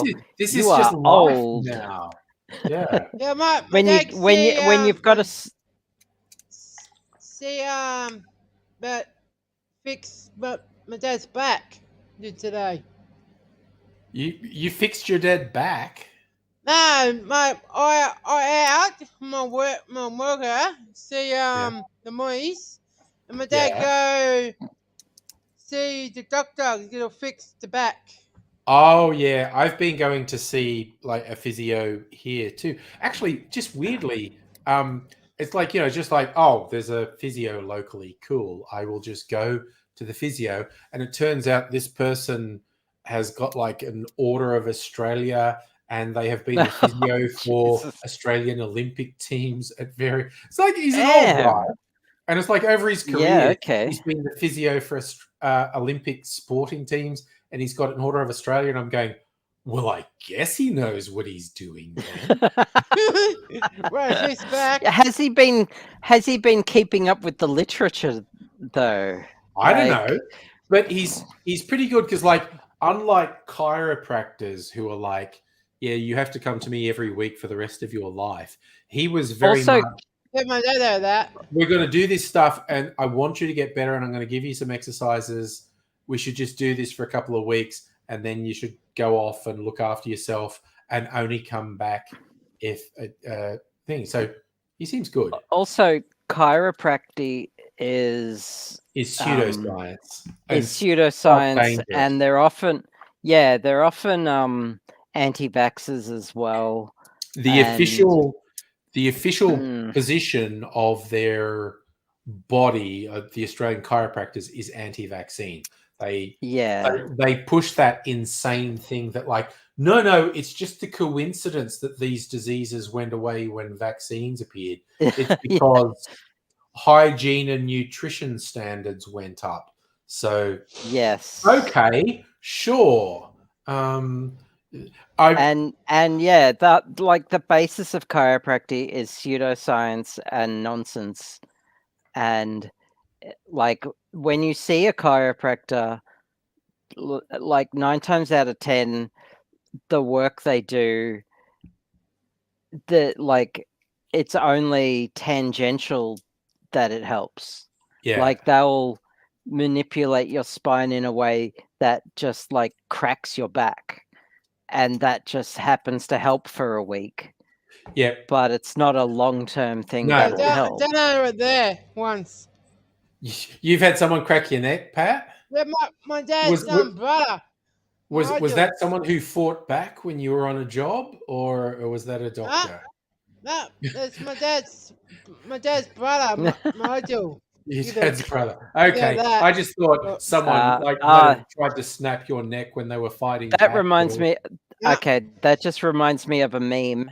I have to post a meme now. Oh, okay. Sorry, it's a Star Trek meme, so don't worry. I'll post it. I'll post it in. I'll post it in the meme channel on the Angry server. But can I, while I'm searching this meme, can I tell the world my elevator story from yesterday? Yes, please. Because that was fucked. That was so shit. No, that's and it not didn't good. have. It didn't have to happen. Right. So what happened was I had an appointment at 11. I have a new support worker that I'll be working with, and my support coordinator, my NDIS support coordinator, was coming. I was meeting them both at the front of my building, basically, and we were going to go to a cafe nearby to just have a coffee and meet for the first time. For sure. So, which is a common way to do it. So the appointment was at 11, and I was running a couple of minutes late, but it wasn't a problem. I left my apartment, hit the down button on my elevator at 2 minutes to 11, and I see the elevator coming up with the numbery thing, and just as it's coming up, I hear a river of water coming down the elevator shaft, and then the both displays just go blank and then turn to between fire maintenance and just this torrent of water coming down the elevator shaft. And I'm like, what the hell? What the fuck? And then I hear the fire alarm go off upstairs. Yeah. And so holy shit, there must be a fire. Fire upstairs. So the elevators, I'm not supposed to use them now. So I take the stairs down, and I've got a minute to get downstairs. Now I know that they're going to wait, so I don't have to. I don't have to rush. But me being me, I don't like being late. So I go down the stairs. I'm not rushing down the stairs. I'm not bounding, but I'm not taking my sweet ass time either. And like you were saying before, going downstairs uses different muscle groups. And so I get downstairs, and fire trucks have rocked up, and I look up, and I can't see a fire. I thought I could smell smoke, but I could have just been having a stroke. Who knows? Yep. Am I But making definitely, or am I having a stroke? Yeah. Okay. yeah, definitely could hear the water though. But I figure by the time we get back from this appointment, they'll clear it all up. Fire trucks will be gone, and I'll just catch the elevator back up. Yep, that makes So sense. we go. I come back like half an hour later. Right, fire trucks are gone, and I figure, okay, cool, all sorted. So I go inside. Elevators are still out. Oh. And Oh, the man, look at that Department of elevator. Housing is there. Like the actual head of the not the head of Department of Housing, but the like in because there's a Department of Housing office in our building, and the head of the like I forget what her title is, but like the head of this region who manages these buildings, she's out there running around like a headless chook trying to get it like an engineer out to fix the elevators. Yeah. And so I'm just like, oh, okay, I guess I either wait or walk up 14 flights of stairs. And I already walked down Brunswick Street and back already. Yeah. So, and I'm fucked. I'm like, my legs are already killing me. So I wait a couple of minutes, and then like she pops her head in and says, we've opened up the community room if you want to go in there. Because each building has a community room. So I go in there, and it's not much more comfortable than the waiting room in the foyer, to be fair. So I'm just, I sit around on my phone just doing nothing for like, it ended up being 2 hours. Oh, wow. 2 hours. But during that, to have a good chat, opened up one of the fire hoses and just sprayed water everywhere and down the elevator shaft. Yeah. Board just everything. And I heard them quote roughly $20,000 in damage. Lag. Apparently, someone not among us, but I don't know. Yeah, related, but I haven't seen. The nightmare of what you went through, like, so it's just like a with no consequence. Probably not a malicious. Like, yeah, fuck it, I'm going to do this. I know exactly what you mean. Yeah. No. Yeah. Anyway, the only the good that came out of it was that I got to have like a conversation with the department head of this building. Yep.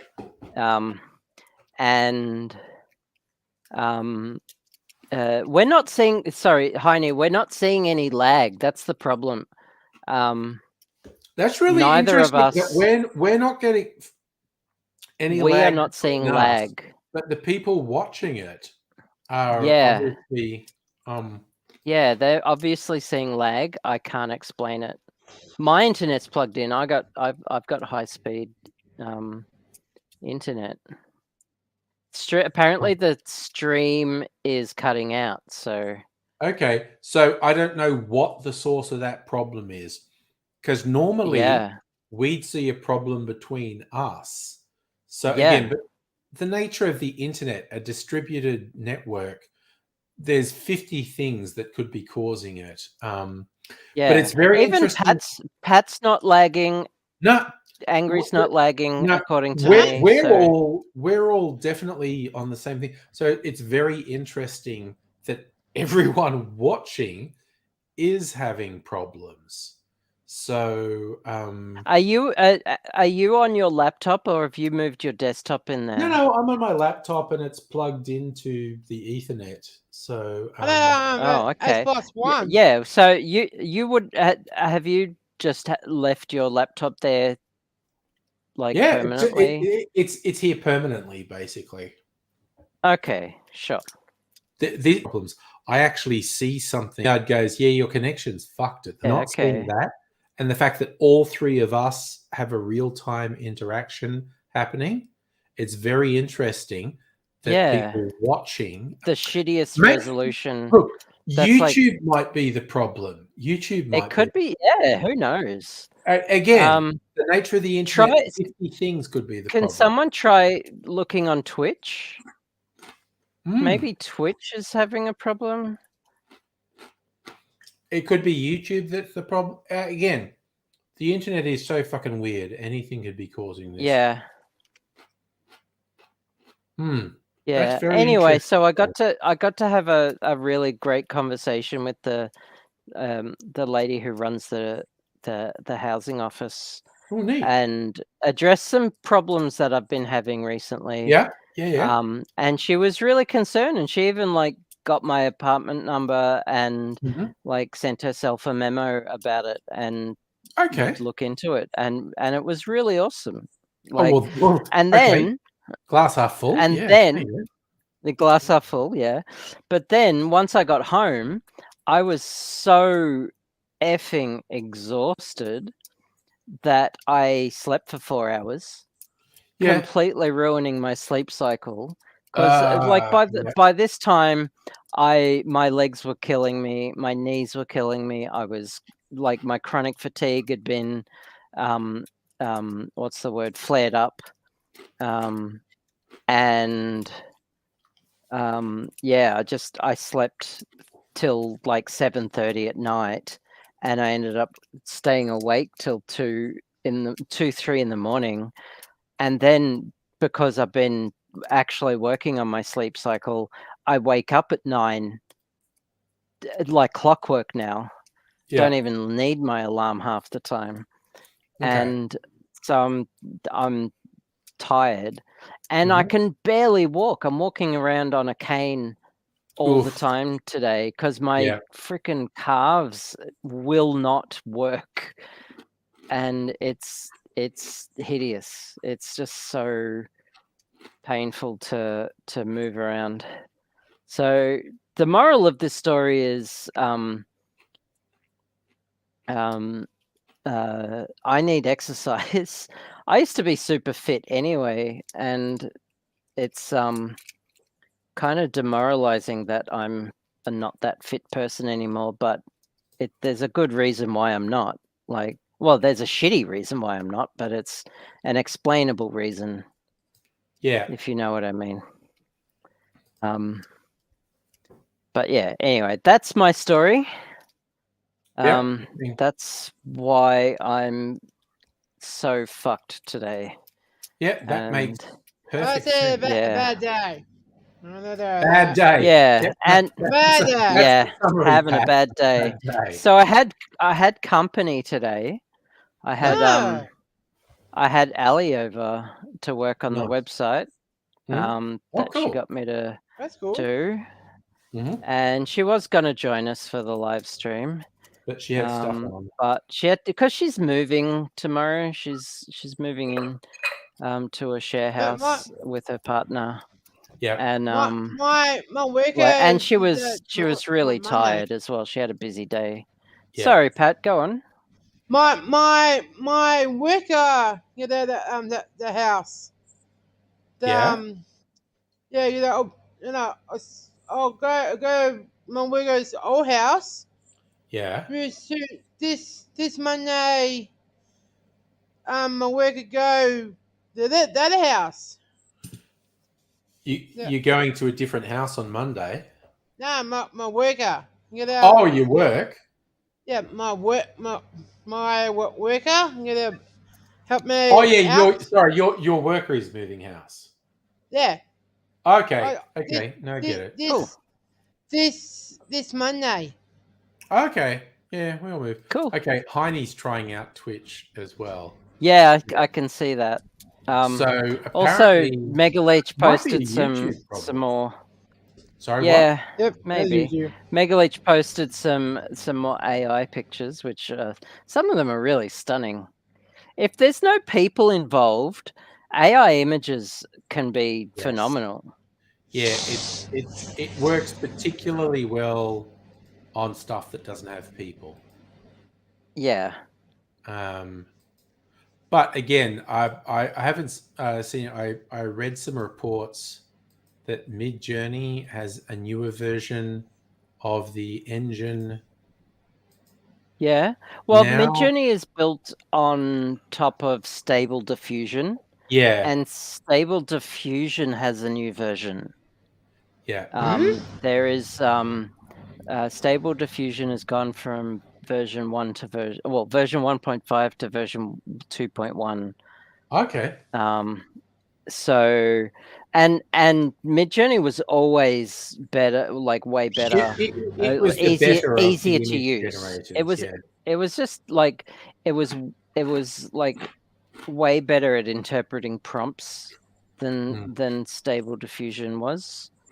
And I guess that's like because like it was a paid service and they really put effort into the natural language on top of the image generation.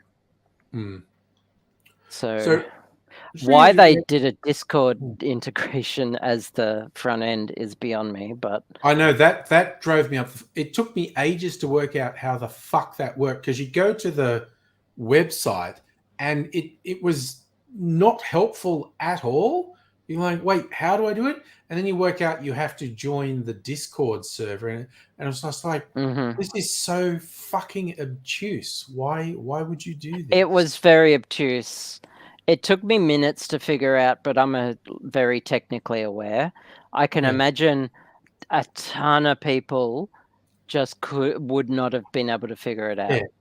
And all I would have needed to see, and this was absolutely fucking not on the Midjourney website, all I would need to have seen was a thing that said, oh, you need to join the Midjourney Discord and then use these commands. And they just fucking did not say that. And it was like, are you deliberately hostile to users? Is that what you're doing here?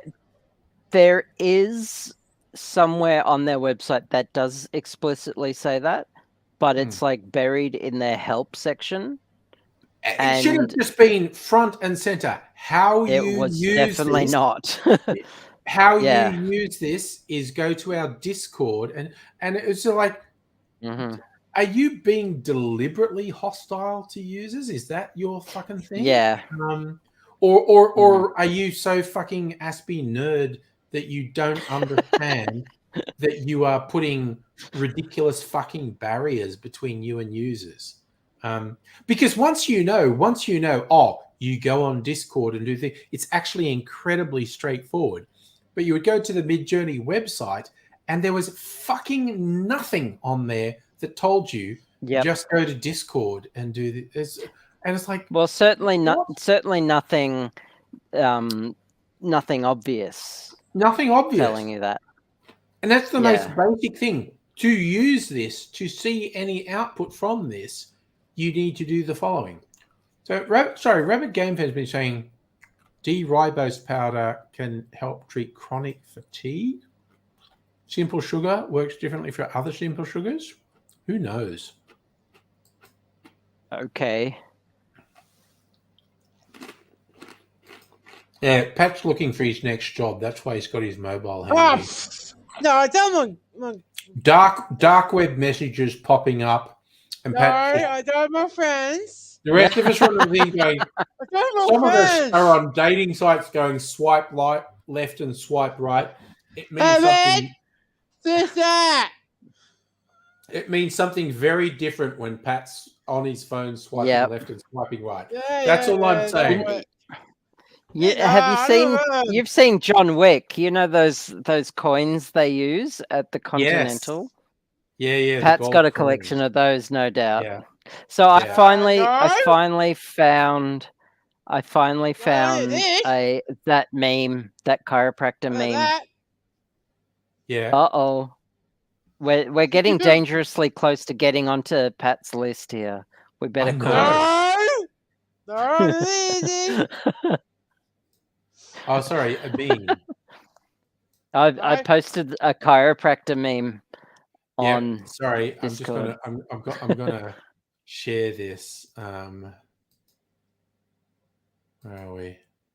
Oh no, wait, I've done the wrong thing here. Cancel that. What have you Um, done? Were you just wrong on the internet? I was. Oh Oh wow! My browser. What the fuck is that? Sorry, I just had a very weird message pop up. Are you having a okay. senior moment? Pretty much. So there's this thing. Oh. Next time on Dr. Wolf MD, surprise chiropractor. And yes, I think it would be very surprising when Wolf does it. It's just like, yeah, crack. Oofed. Yeah. No, that's a which Wayoon is that now? Like I actually went to a chiropractor years ago, and there was a thing like, it felt like it was helping. And the one thing I will give him is he said, get this pillow. And it was not a normal shaped pillow. It was this fucking cop. And oh yeah, I've got one of those. Yeah. Those pillows are the best. They're fucking I great. will only use those pillows now. Yeah. I probably should get a new one because I've had this one for a very long time. But I'm on my second one, and it's like disgracefully long time that I've had them. But it's hard to find one with the right density and the right.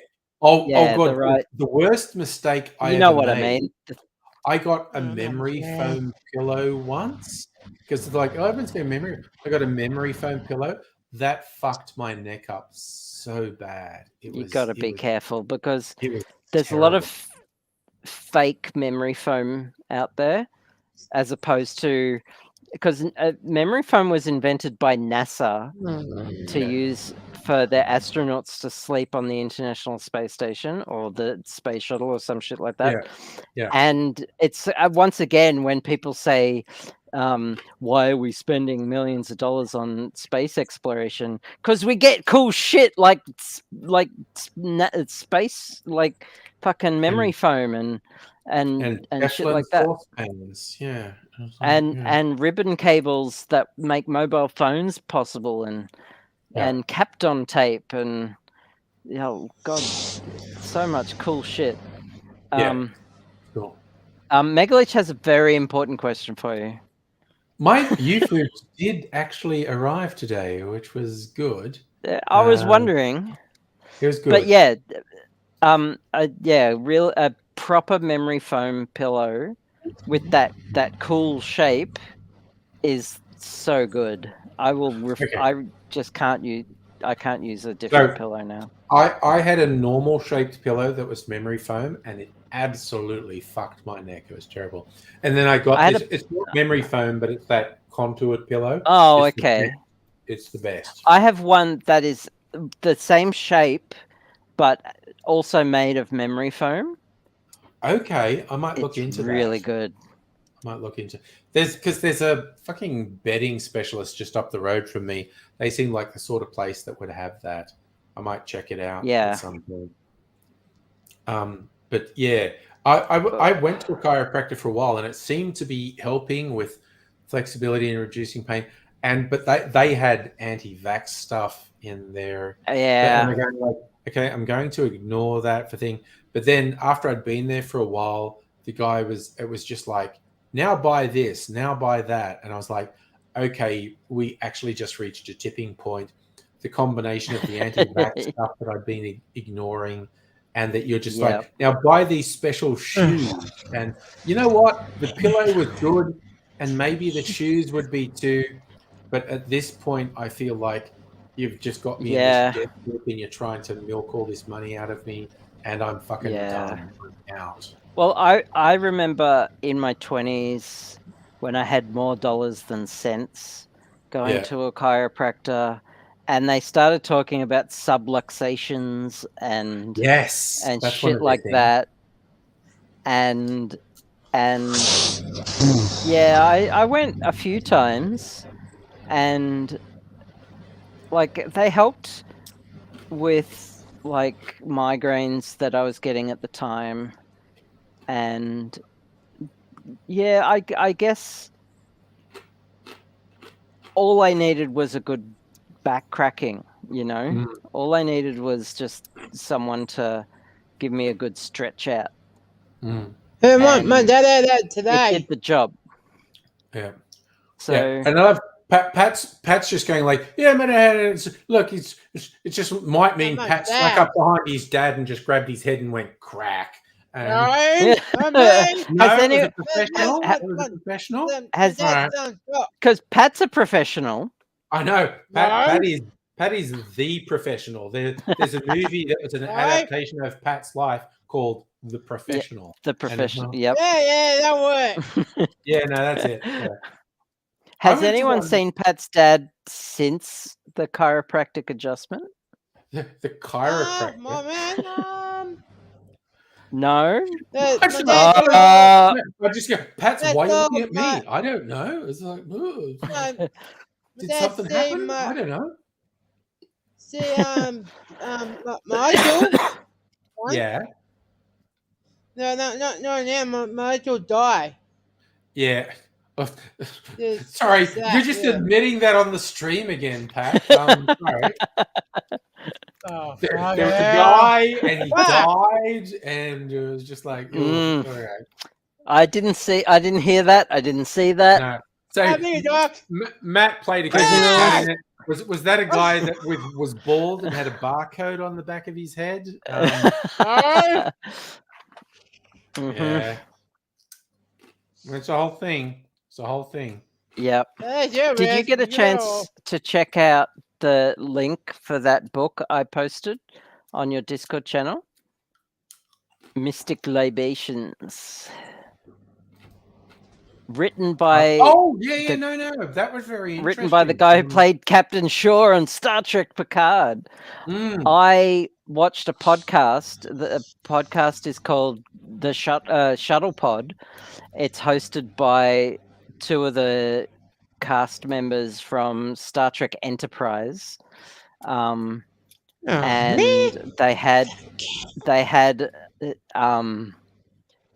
they had him on. What's his name?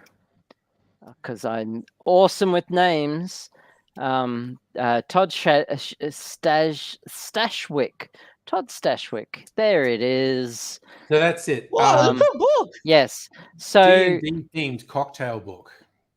yes, with Yeah, a one-shot adventure at the back, because Nice. Captain Shaw is a massive nerd who Yeah. plays D&D a lot and is like massively into like Lord of the Rings and D&D and Star Trek and all that shit. Nice. So yeah, who'd have thought? And if you like, he on the podcast he was talking about various roles he's played, and he was actually in an episode of Star Trek Enterprise where he played a Romulan. And if you look at it chronologically, like in the timeline, in the Star Trek timeline, he was the first ever Romulan to appear on screen. Oh, in terms of their timeline. In terms of the timeline, which is kind of cool. That is pretty obviously not in our timeline. Yeah. But yeah. But in the Trek timeline. Sorry, yes. Oh my god, what the hell? I'm just looking at these AI chiropractor pictures. Yeah. A chiropractor who's actually an assassin. Oh god. That second image is nightmare fuel. That's a very interesting one. This one again. That one's a mole ninja. And look how long the thumb is on the right hand. Yeah, Jesus. Oh, good God. All he needs is a katana, katana umbrella, and Milady meme. Yeah, and something about how I studied the blade. I studied it's gone. chiropractic. This one's pretty that's- weird. He's like possessed by an alien. This one. That one's fucked up. I don't. The fingers are so Yeah. freaky on that one. Oh, He's like they're hard. like the chiropractor from Jacob's Ladder if he was like the devil instead of God. Yeah. Or an angel or whatever he was. It's been too long. I don't know. I don't think I ever watched that all the way through. I know the movie you're talking about. This one's great. That third one is just that. Yeah, I can see that like as an assassin. Yeah, as Matt said, that second one was so weird. Was literally just carrying around someone's spine that they ripped out. Well, a lot of chiropractors have just like an example spine in their office. You know, like how some cardiologists have a heart. Or I've seen. You're worried that particular chiropractor literally. It's an actual spine. Yeah. So an update from Musical Aviator. Good news, LARP wasn't called off. Bad news, LARP wasn't called off. Very wet. That's a weird. That's is out and about. Like I still haven't heard any rain here. I don't know if it's been raining. I can see rain out my window, so yeah, it's definitely raining. I would have thought if it was raining heavily, I'd hear it, but I can't hear anything. But I may. I might. Here comes the rain again. Gonna need to do a toilet. Something. Yes. Do a toilet break. I might put the AIDS Armageddon thing on again. Cool. You know, whenever I like, not whenever. When I went to get food, when I did the Great Infoodening last night, I used that animation to see if it was if I needed to come back or not. And I was like, okay, buttering some bread, getting soup ready. Oh, look around. Oh, plenty of time. AD's head hasn't even fallen off yet. Yeah, that's the bit where you know you've got to wrap things up if the head's fallen off. Yeah. The early warning is when the jaw falls off. You've got about a minute and a half then. Yep. Okay. It's like Frank did that perfectly. I said just like every 30 seconds something falls off him until finally his head falls off. And it's like, yep, that's I saw it 3 times. That's perfect. All right. So I need to do a toilet break, and I think I'm going to go and get a soda water as well. Good idea. So we'll let's see, put that on. All right, and I'll take all of us off and just full screen that, and I'll be back in a minute.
Okay, surprise! I'm back.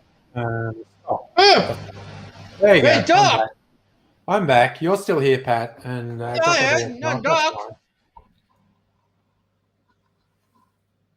Oh, so yeah, okay. I'm still hearing cars. I'm not really hearing rain. If I look at let's see, bring up the bureau thing. Look, according to the rain radar, there's just like a shit ton of rain right on top of me right now. That's cold. Yeah, no, it's cold. I think the whole. Cold, Oh, man. you got a It's on. blankie. I love it, mate. You're prepared. You got a blankie. And my two hitters. I love it. You got two Doonas. Okay, I No, love that. hitters. Two whats? Let's see. Okay, I just love how prepared you are. That. The two. Oh, okay. What is that? Hitters. Oh, heater. Sorry. Yeah, two. Yeah. So you got heaters two. and a doona. You're on top of Yep. it, man. You're prepared. I love how prepared you are. That's excellent. I do have a bed next to me. It's got to do. If I felt that we've got good heating in the house, if I felt particularly cold, I could put a doona on. In the meantime, I poured myself some of my barrel-aged old-fashioned because I am very extra. I don't just make old-fashions. I make very special old-fashions, then barrel-age them.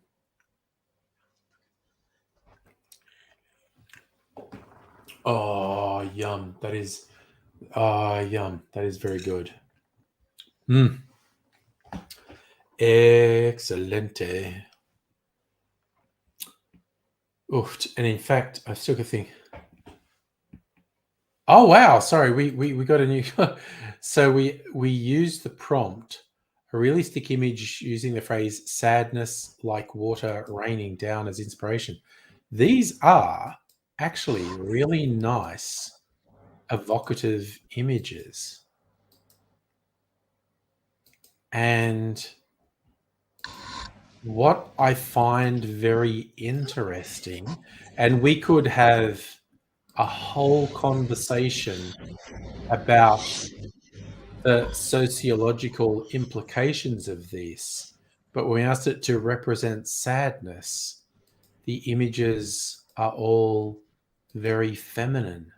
They're nice images, though. I quite like that one. That's almost like an advertising thing for something. Oh, that's cool. That's a nice image, isn't it? Yeah. You too. It's good. But yeah, there's a few of them. I'm going to share a few of them. They're quite good. This one, I quite like that. It's good, very moody and whatnot. And there's a couple more. It's this one. Again, just the face in profile. That's quite good. That's cute. Yeah, very, very much creating a mood. And let's see, what's this one? There's one more. And that's a little different to the other ones. The other ones were much closer up than this one. Oh, hubba.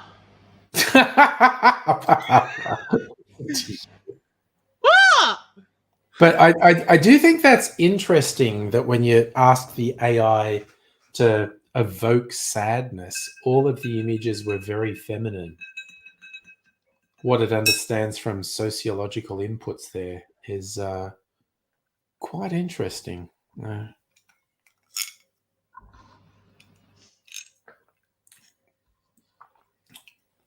And yes, Hey, Miguel, Doc. that last. Girl. Oh, you are walking with your cane, yeah. Yeah, the old Oh, girl. actually, probably needs to put. I don't. I'm trying to remember. Was Dr. Abigail working with the headset? Yeah, here comes the headset. Yeah, good. Yeah. And we're back. Fuck. Just the Yeah, the old girl's back. unpleasantness of walking. Yeah, the old girl.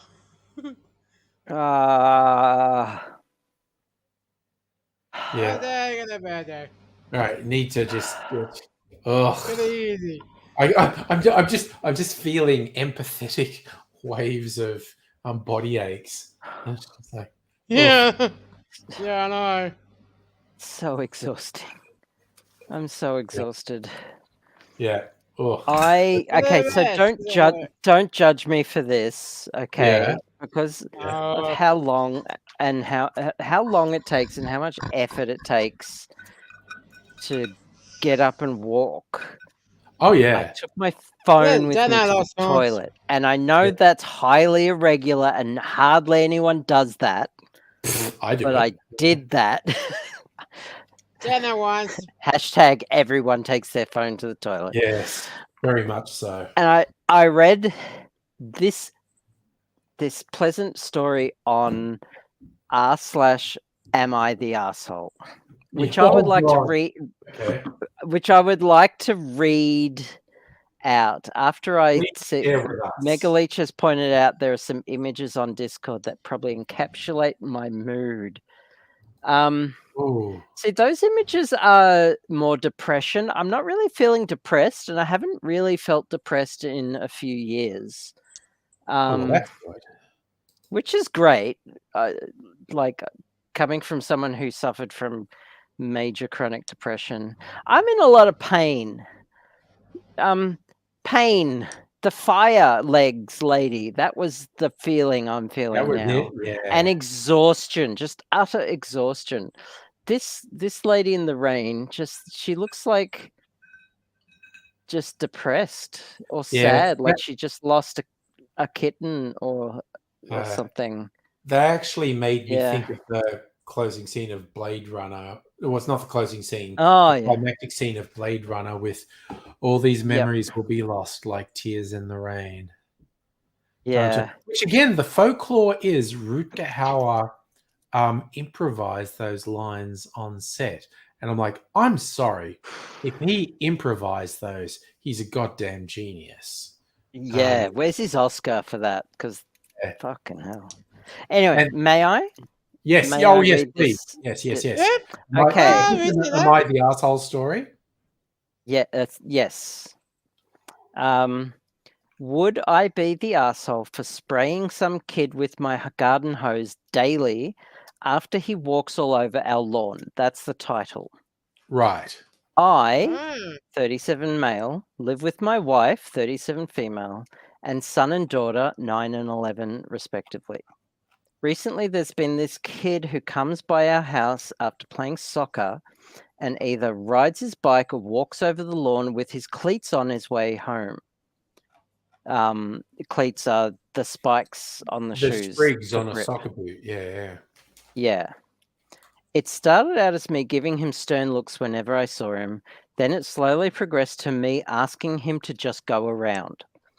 The last time I asked him to stop, he made a point to stomp extra hard and twist his feet into the grass to piss me off. Since then, I've just been hosing him.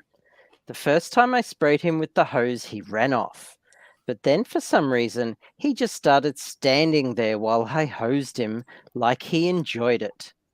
It's now progressed to me sitting on my lawn chair, pointing my hose at him, and him just staring at me while he does so. Sometimes we even make small talk. I'm not going to lie, it started off as a really bitter relationship, but I've actually gotten to know the kid quite well. We talk for maybe 15 to 20 minutes every day, and he doesn't seem to mind being hosed down after sweating hard playing soccer. He comes by daily, and we just shoot the shit while I hose him, and he stands there for a bit. My wife told me I need to stop. Even after I explained it to her, she said I'm making us look like childish idiots. I guess I could stop, But honestly, it's really funny waiting for him to come by, and I see no harm in it. Would I be the arsehole? Okay, here's my take on that. That kid feels neglected in his own home. He feels like he's not. And again, this is cheap armchair psychology that's worth absolutely nothing. But the kid is embracing someone caring about what he does. And even though it started off as a negative thing, when the person actually focused on him, the kid likes it. The kid enjoys it, and the kid is getting something meaningful out of that he's not getting at his own home. And you know what? The top comment pointed out exactly the same thing. The kid wants to do it. You're paying attention to the kid. The kid's not getting paid attention to in his own home. And like a bunch of people said, he's either being neglected or he's like seeking attention. And like for kids, like seeking attention is negative or positive. It doesn't matter. Any attention is attention. Yeah. And they'll take what they can get. And most people are saying not the arsehole, because it's turned. I mean, it doesn't hurt. Nothing's hurt. No one's hurting anyone, and it's become something of a Wes Anderson movie. Yes. So, and the kid's probably grateful to get some like a positive role model now. It does seem like the kid is actively choosing to take part in this. Yeah. And he's actually, according to the OP, because I read a few of the comments, he stopped. He stopped mistreating the grass. He'll like park his bike on the pavement, and he like treads carefully on the grass. Okay. So, but he keeps coming back to get sprayed. He keeps coming to the hose down, and and they just like have this 15-20 minute conversation every day. How's your day? I hope you're doing well. Someone said you should invite him in for dinner or whatever. No, the kid is actively so there you go. This out. There's a reason the kid is actively seeking this out. Yeah. And there's a reason it started as negative, because kids seek out negative attention because it's easier. Yeah. It's way easier. Like, oh, you don't like that I do this? Well, how about I do this? Yes. And because it gets it was just like, this is now the only thing of meaning in my life, and I don't want it to go away. So I'll stop doing the things that I know make you angry, but I want you to keep interacting with me. And again, maybe as an adult, you might go with, let's have a more sophisticated form of interaction. You as a kid don't know how to do anything, and being sprayed with a hose is fine.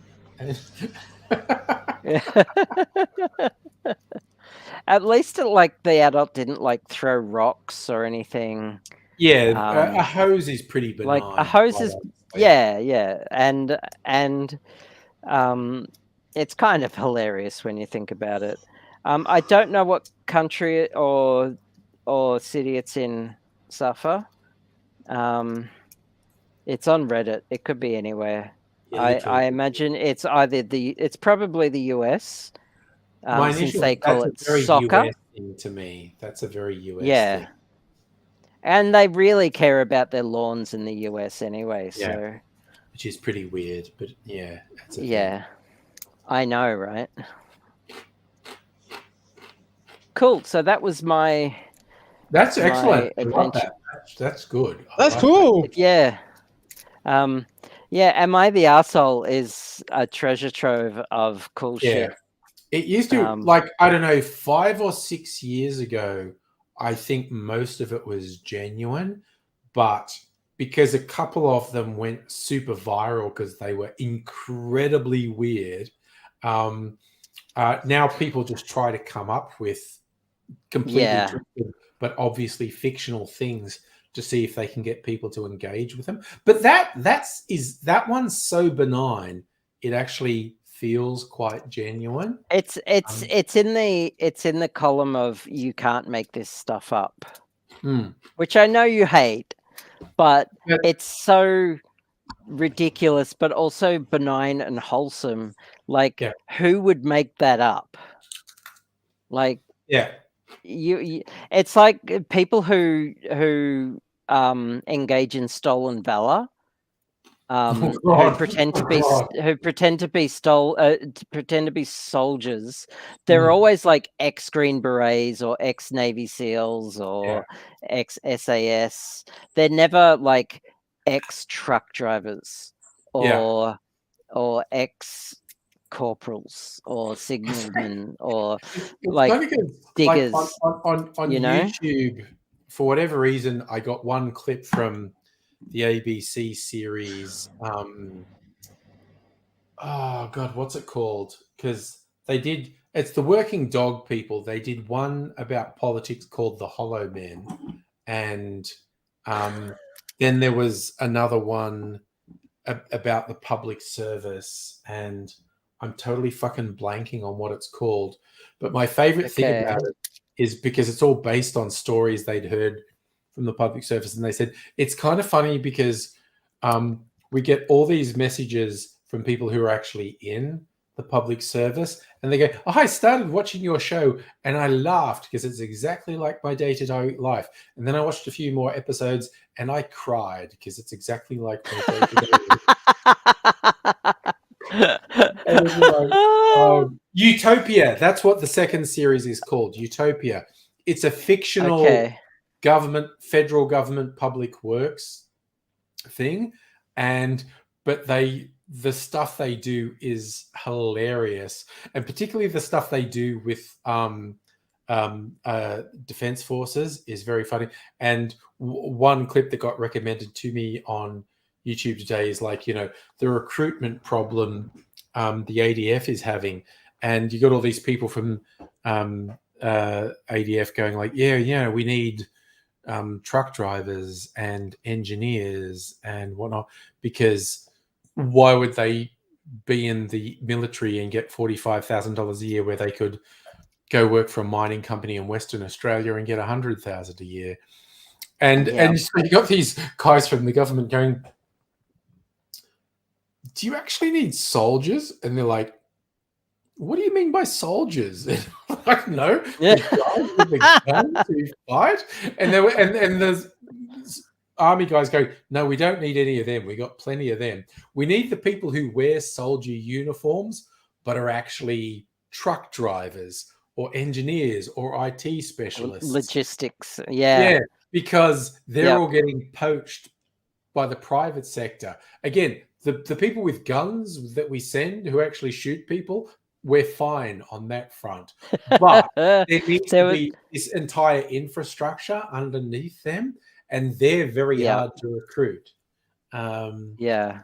There was such a thing about in the Air Force especially, but it happened in the Army with the chopper pilots, where someone would sign up, learn how to fly either a plane, like a jet fighter, or a chopper, or a C-130 or whatever, and then leave and get a job for Qantas for 10 times the pay. That was a thing in this sketch, like the military guys saying to the government guys, like, "Oh, we lost a couple pilots just last week. Oh, did they get shot down?" No, they joined Jetstar. And it was just but it's such a thing that the Army, what they do is, and I know this because I was one signature away from becoming a chopper pilot in the Army in my 20s. You can sign up either full-time as an officer as a chopper pilot, or you can sign up for a maximum of like 3 to 5 years, learn how to fly a chopper, do a tour, and then you're out. But it's just literally just a pipeline to get your chopper's license. Yeah. Because they know so many people go through just to do that. Yeah, and it's not just the military. And thank you, Mega Leech, for mentioning. I need to. That image is X-rated. That is his dong. That's a penis. What? Where's the hose coming from? There's like it starts. Where is that coming from? Oh my god! Exactly. Exactly. That's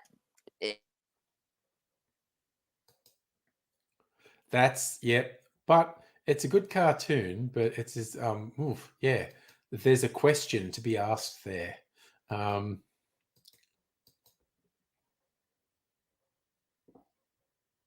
Okay, apparently Bing was giving suggestions. Add a speech bubble, make the kid cry, change the hose to a flamethrower.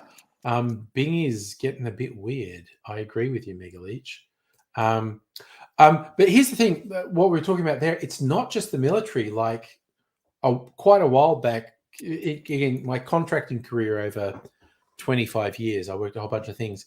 I worked for one of the water authorities. It was one of the ones I liked. I was with Yarra Valley Water. In the 90s, Jeff Kennett split Melbourne Water up into four regional things.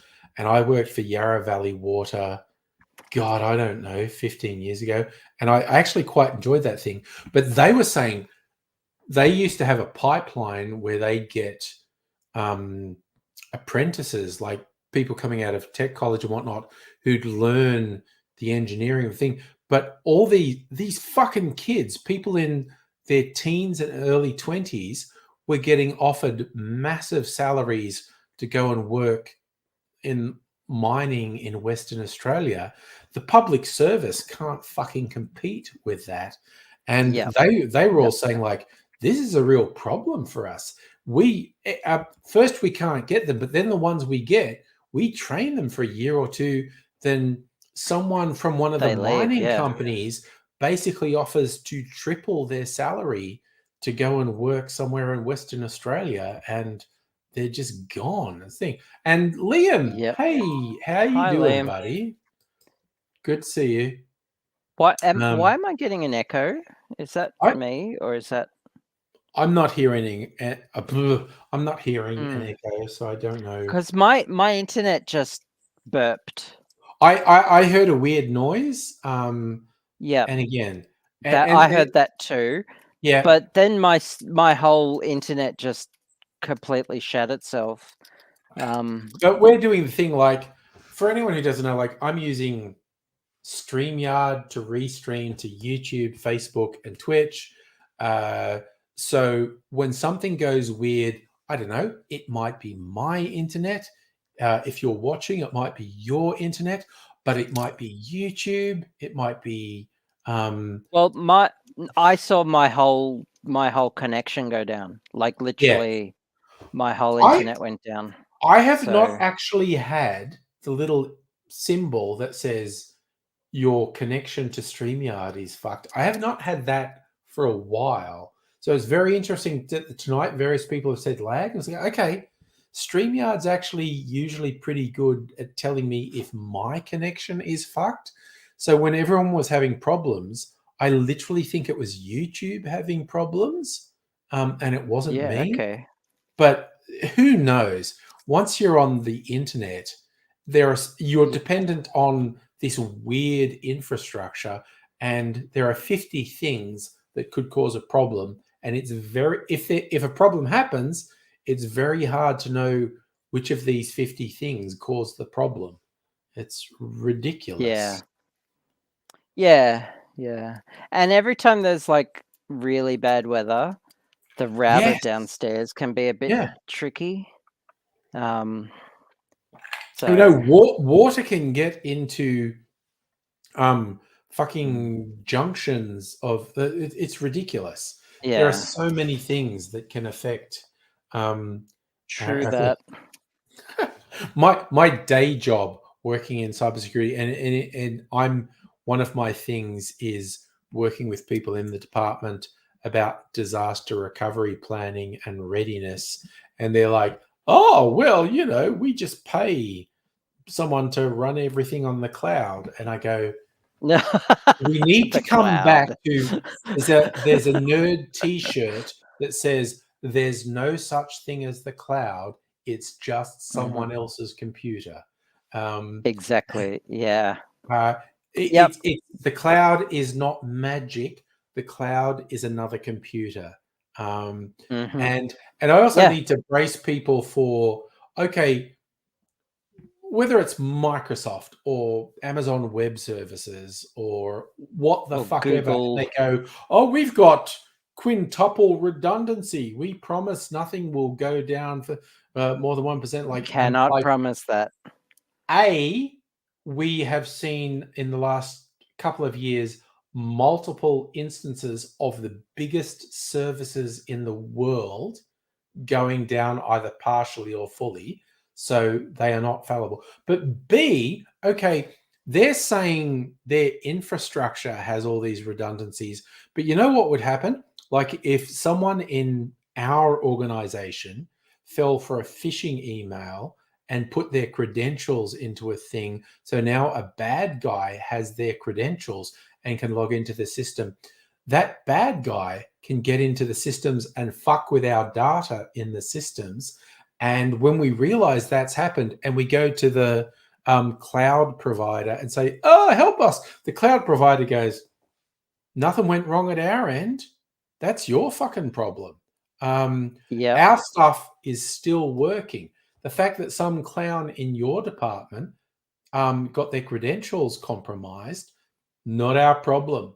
All your data's been deleted, manipulated, encrypted, held for ransom, not our fucking problem. Nothing went wrong at our end. And when I tell people that, they're like, what? Really? And I go, yeah, really. We need to have a plan for if that happens. Also, Safa, fiber is just a medium. It's just like copper. It's just a cable. That's just how stuff is transmitted. It's fucking it's like saying it can't affect copper. It's just the connection medium. But yeah, it's a lot of fun. It actually is good mental exercise for me working in cybersecurity, because just working with people and they go, well, we've got an agreement with provider X and so we don't have any problems. And I go, okay, here's a succession of things that could happen that do not compromise at all the agreement you have with that provider, but could fuck us up completely. And the provider would just go, not my problem, bro. I don't know what you're doing. And it's just like, and when I love it when I tell them and they go, wow, that's something we should work on, isn't it? And I go, yes, let's do that. Let's work on that and have a plan. Let's do that. I've been as I mentioned, I've been helping Ali with this website, and I've also been helping with some like file hosting and ideas for like web hosting and encrypted file hosting. And there's this there's this tool that she wants to use, like kind of like an encrypted file server. I forget what it's called now, but like she didn't quite grasp the concept of like the difference between like a server on the cloud somewhere or having a server at home, what a web server was. And I'd like, if you're doing less than legal stuff, what are the ramifications of either option? If you get raided, then like what are the pros and cons of both? Like Like you can run a server off a laptop plugged into your router. I mean, that's doable. I've done that. Yeah. If you have a static IP address, it's easy. And if you think the cops are coming, you just unplug it and run. Yeah. Or you sign up to a domain at Sealand in the North Sea, or is it the North Sea that Sealand is? Norland, yeah, Sealand is in the North Sea off England. Yeah, it's a mining ring. Which is sorry, no, it's an old World War II defense platform. You're right. Yes, yeah. Yes, I've studied Sealand well. Sealand's interesting. Yeah. It's quite interesting. But yeah, I've had this conversation, like the pros and cons of all this kind of security, and the basis of it is basically nothing is 100% secure. No. Like just nothing. Like if someone wants something, it's a matter of time. And there's nothing you can do about that. And you may have a system that is technically the most secure thing in the world, but humans are accessing, and humans are stupid and fucked up and fallible. And also your average nerd who thinks he's hacksaw elite, when an FBI agent grabs them and holds them up against the wall and puts a gun in their face, they'll go, I will tell you everything. And and a lot of hacking is social engineering. Social engineering fucking is incredible. Yeah. What's that guy? Even penetration testing of buildings is fucking remarkable. Like I've seen some DEF CON videos of people who do that shit. Like how they can like get credentials off staff just by like talking to bellboys and like just like the nobodies. Who's that guy? I'm blanking on his name. He's from the 90s or early noughties. He was really famous, an American hacker, and because he was fucking with phone systems, and the feds did arrest him and jail him. And but he was blank. Sorry. I can't remember. But he did have like technical hacking skills, but he said like he got far further with social engineering than he did with the actual technical hacking. So for anyone who doesn't know, social engineering is just tricking people into telling you things. Hardcore hacking is doing the code so systems tell you things. Social engineering is just getting people to tell you things. And it's a lot easier too. And he's now a consultant. Because there's the whole thing in the 90s, he got arrested and he wasn't allowed on computers or the internet. And so he did non-technical consulting for a while when he was released from prison. But there's a fun one, and it was in Wired. This was a while back, and it didn't have his name on it because technically it wasn't legal for him to have done these things. So he told the story. It's like, okay, I'm a security consultant, and casinos in Las Vegas said we want to test how secure our systems are, and he's got, all right, I'll do a test for you. And they said, we're really sure our systems are completely impervious to attack. Try and do it. And they thought he would be sitting at a laptop somewhere trying to break in.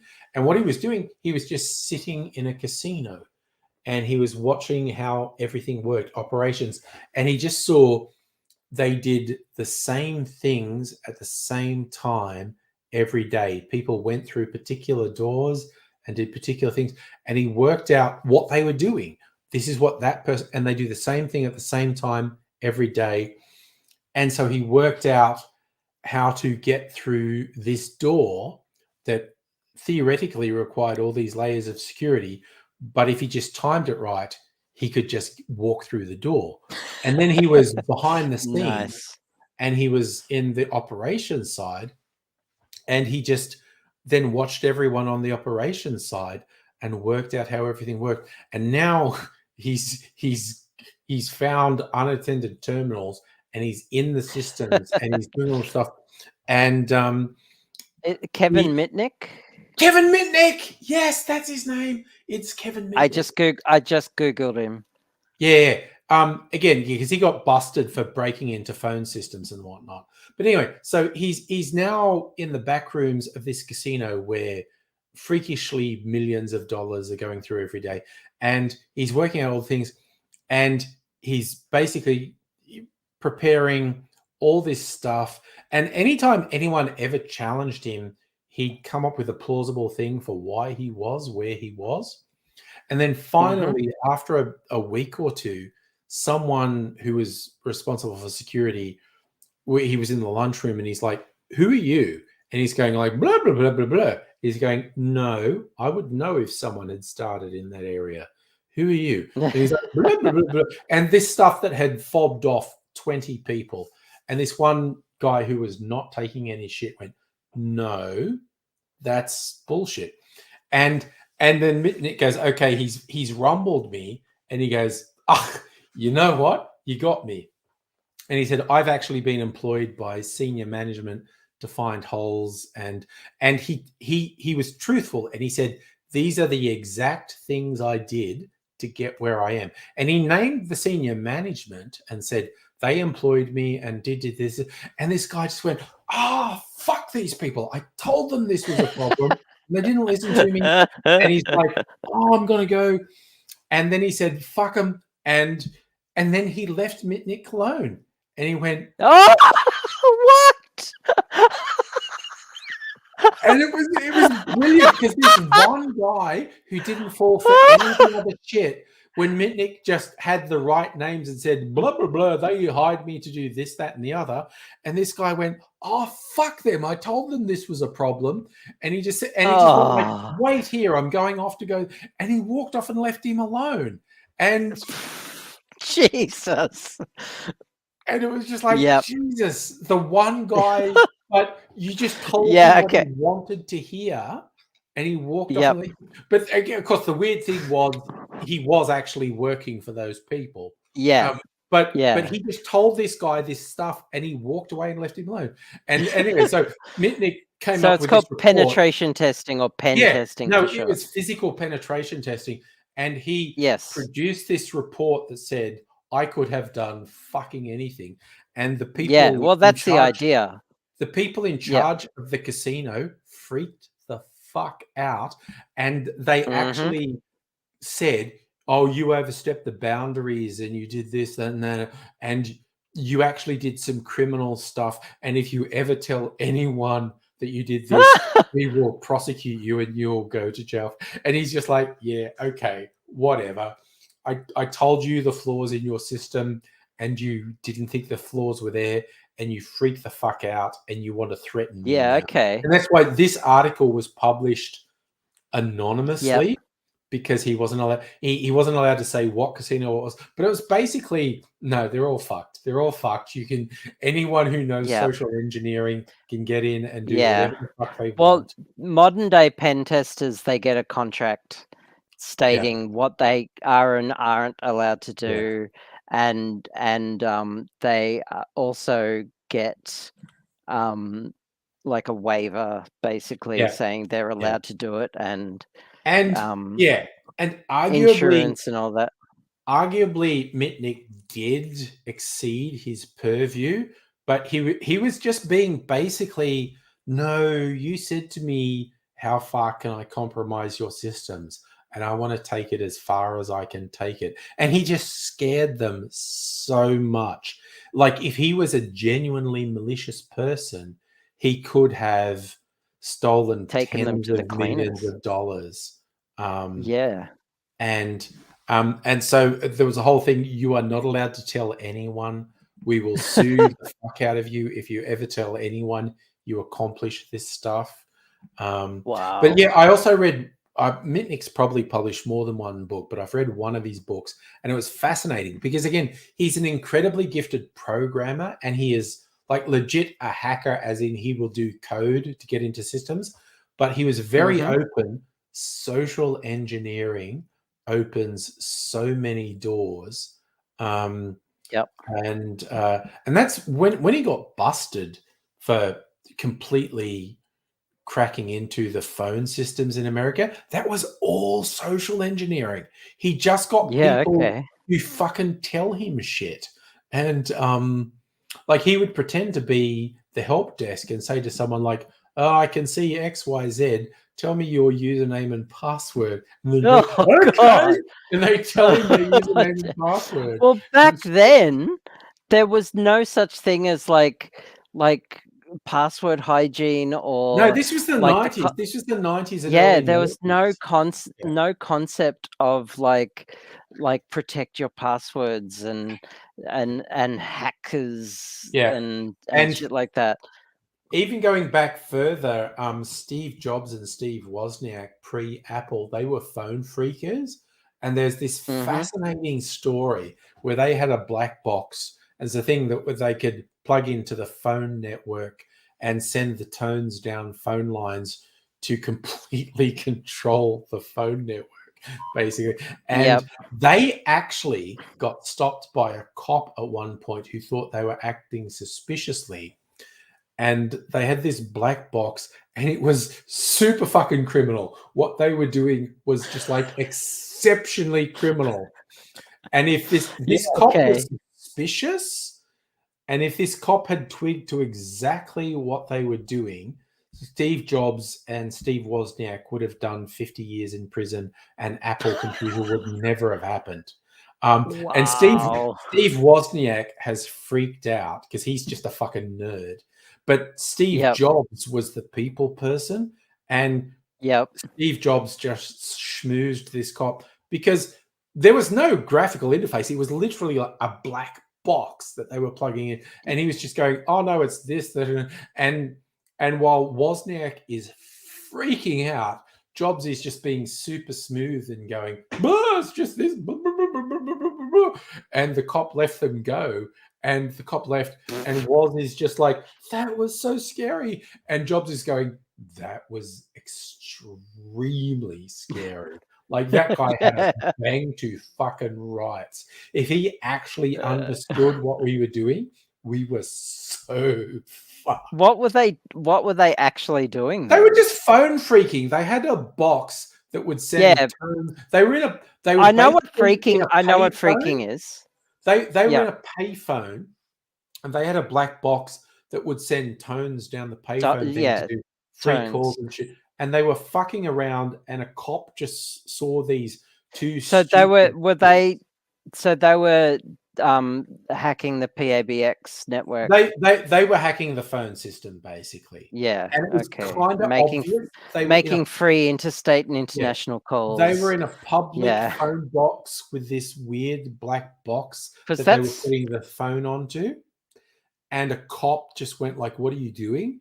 And they were like, In the US, not only is that a felony, it's a federal crime. Prison. If this cop had really pinged what they were doing, they were gone. They were in prison, and Apple computers never existed. And was being the autistic nerd he was, just freaked. But Jobs, being the people person he was, just schmoozed the cop and was like, "Oh, blah, blah, blah, blah, blah, blah, blah." And Woz is sitting there shitting himself, and the cop is just, "I don't understand anything you said. Okay, go home. Go home, you wacky kids." Because they kind of both looked like hippies as well, and the cop didn't like the hippie look of them. And just go home, you hippies. And and Woz was like, "Oh, that was so scary." And Jobs is like, "No, that guy." We were committing a federal crime, and he kind of thought we were probably doing something bad, but he didn't understand anything about the technology, and so I could fob him off. And it was just so funny. So for what year was this? This was in the 70s. They were Yeah, they before they digital were phone networks. and there was a thing, I forget what it was. It was like the homebrew club in the early 80s where all these people were just trying. Literally, no one at that point understood what computers could be. They kind of had an inkling. It's extremely funny to read the stuff they were saying about why home computers could be a thing because they knew databases and whatnot. And they were like, oh, you could have a database of recipes on your computer at home, and that would be really useful. And they were really like clutching at straws as to why computers. Because But they were because really, they just were not powerful at all. no, Like, but they were just the people who were doing this homebrew. That was called the Homebrew Computer Club or something. They were very curious, and they were just sure this is going to be a thing. We don't know exactly how it's going to be a thing, but we're really sure it's going to be a thing. And sure enough, it was a thing. it turns out computers would be a thing. Yeah, and there are like genuine quotes from IBM people, incredibly smart IBM people in the 60s and 70s saying the concept of a home computer is ridiculous. There is no value in a home computer. Yeah, I remember. Oh God, I wish I knew who said this. That the US would need no more than 5 computers or Yeah, no, that something was an like that. IBM guy. That was one of the really Yeah, senior people at IBM. and like who was it who said that computers? I think it was Steve Jobs himself, or maybe his 2IC said computers wouldn't ever need any more than 64K of memory. No, that Or was someone in Microsoft. 640K. That was either Bill Gates or 640K. that was someone in Microsoft. That was either someone in IBM or someone in Microsoft. Yeah. Oh God, what was And just shit like that. Walmart? I mean, stuff like that is just so funny now. Of course, hindsight. Quotes from people in the computer industry and in the 70s and 80s are fucking hilarious because. But also, like, some of them came true. Like Moore's law, for example, that stood up for decades. Computing awesome. power would double every couple of years while halving in price. Could I slightly correct you there? Yeah, no, absolutely. The exact quote was the number of transistors on a chip would double every 18 months, and it stood up until recently. And but it was made in the 70s. It wasn't just the transistors doubling; it was the price of them halving. I don't remember the price, but I think okay, genuinely, I could be wrong, but I feel like I think it was just I think that just was a natural extension of it, because if you to make it all comes down to how they make a chip, how they make an integrated circuit, because they use this process called lithophotography. They get a big wafer of silicon and they blast it with X-rays, and with a it's like silk screening. Basically, they have a mask and they use X-ray lithography and make a pattern on the silicon, which outlines the traces, and then it makes. I'm paraphrasing massively and probably getting it a bit wrong, but basically they etch the circuitry onto the silicon, and it's all about like if you can pack more transistors onto the chip, it doesn't cost any more. It's all about like the silicon still costs the same amount, if you catch my drift. So the process is still the same cost. It's about getting the same amount of silicon into a chip, and but more transistors and more computing power for the same blast of X-rays, basically. And there was a lot to do with like the size of the resolution that you could get with those with the photons. And once it got down to nanometer scale, we started getting into quantum effects, like quantum tunneling started happening in transistors, which is electrons actually going quantum tunneling through closed transistors and producing false data and shit like that. Yes, Moore's law stopped a few years ago. Unfortunately, it slowed down. Hasn't stopped. Okay, so Moore's law. Thing. Yeah, Moore's law has like it wasn't a law; it was just a prediction. It's not axiomatic as a law. It's just they call it Moore's law, like Godwin's law, or it's also sorry. They just threw out Godwin's law, now which people regularly misquote as the first person to invoke Hitler in an argument loses. What Godwin's law actually was from the very early 90s internet, because of the flame wars on various text-based things. He said the longer a flame war continues, the likelihood of someone invoking Hitler approaches 1.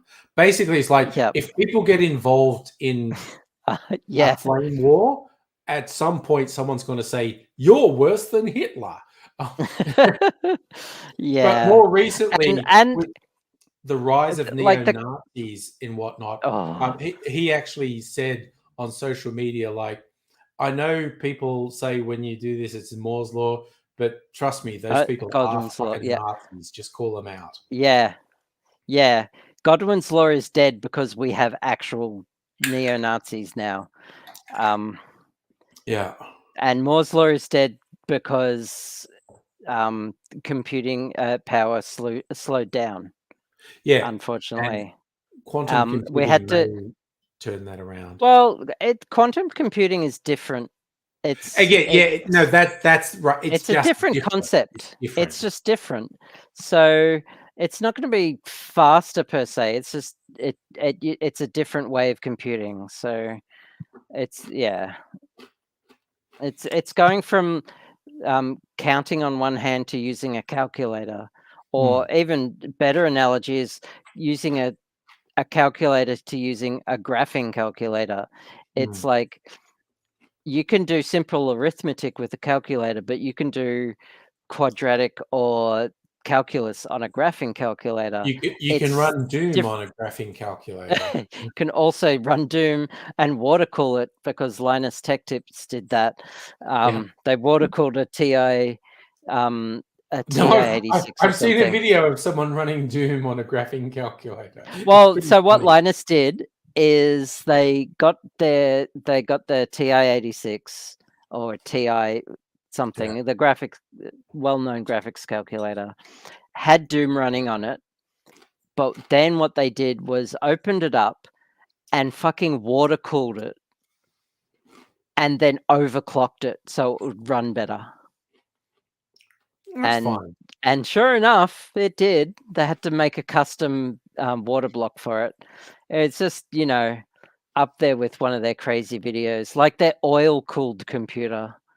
They had Yes, no, I've read a little bit about that. That's wild. So because mineral oil is non-conductive, you can get a an open air case and dunk the entire thing in mineral oil, and it'll still work fine. And it turns out that fans, that just your standard case fans, work just as well in mineral oil. Who'd have thought? And like, even though they're spinning slower, the actual oil moving through them cools the fan down because the engine is generating a lot more friction because it's meeting a lot of resistance, but the oil works to cool it down, so it just works. Everything just works. It's so good. Quantum, does Quantum have a GUI? That's kind of a nonsensical question. It's kind of like, how do you turn a computer with the power off? The answer is mu, as in the Greek letter mu. I thought it was just cows on stairs saying mu. Cows on. No, that's a concept in science. When the question has a nonsense, when you ask a nonsensical question, the answer is mu, as in mu, the Greek letter. And the classic one is, how do you turn a computer on when the power is out? The answer is, you cannot. The power is out. I don't know. Has anyone built a computer to have a graphical user interface? I don't know. I know people have built quantum computers. My guess would be that they have a standard computer as an intermediary device to send queries back and forth to the quantum computer, because they cost a fortune to run, because you need like liquid nitrogen cooling systems and shit like that. Yeah. Sorry, I'm gonna throw out just that's great. Related, I love that. Related but oblique, literary recommendation, a book recommendation. Sci-fi writer Chuck Wendig has a book. Well, two books. One was from a few years ago, and the second one only came out a year or so ago. There's a book called Wanderers, and the sequel Wayward. And it's a apocalyptic thing, but with a supercomputer AI thing, predicting the end of the world and trying to help people survive it and whatnot. Really fucking great books. Wanderers and the sequel Wayward.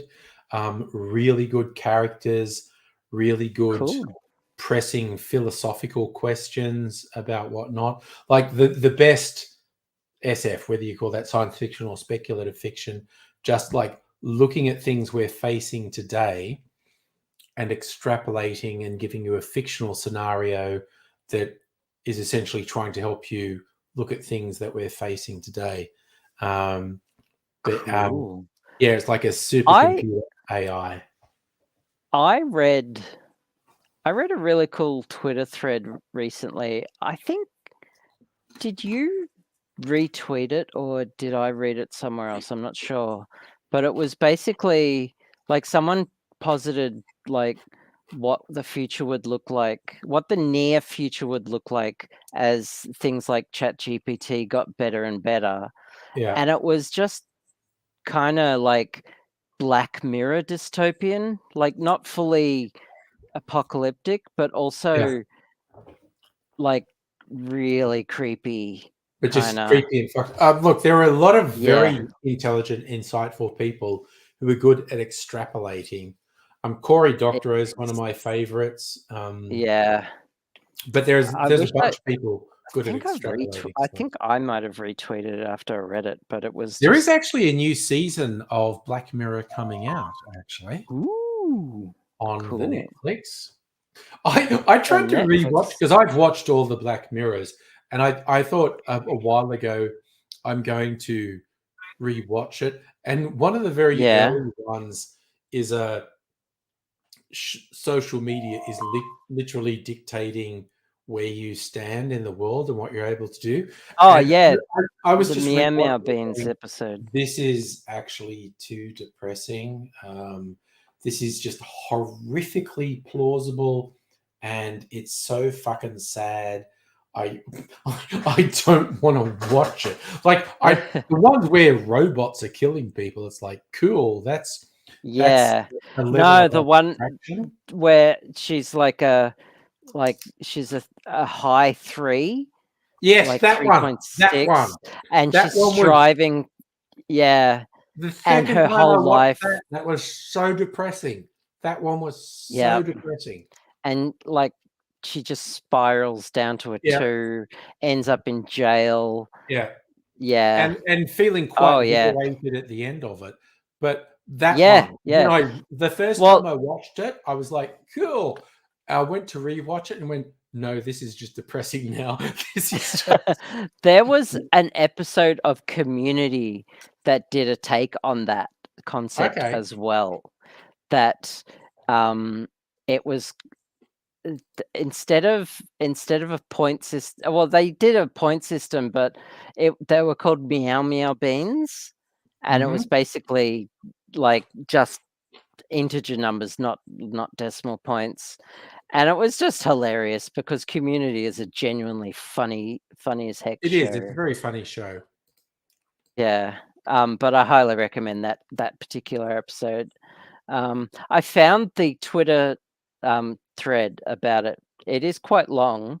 Yeah. I did retweet it. So it's on my Twitter. It's on my Twitter feed. I don't know how to send it to you or whatnot. I could. Oh yeah, there's a share tweet button. I can actually send it to you if you would like, Yeah. Mr. Angry.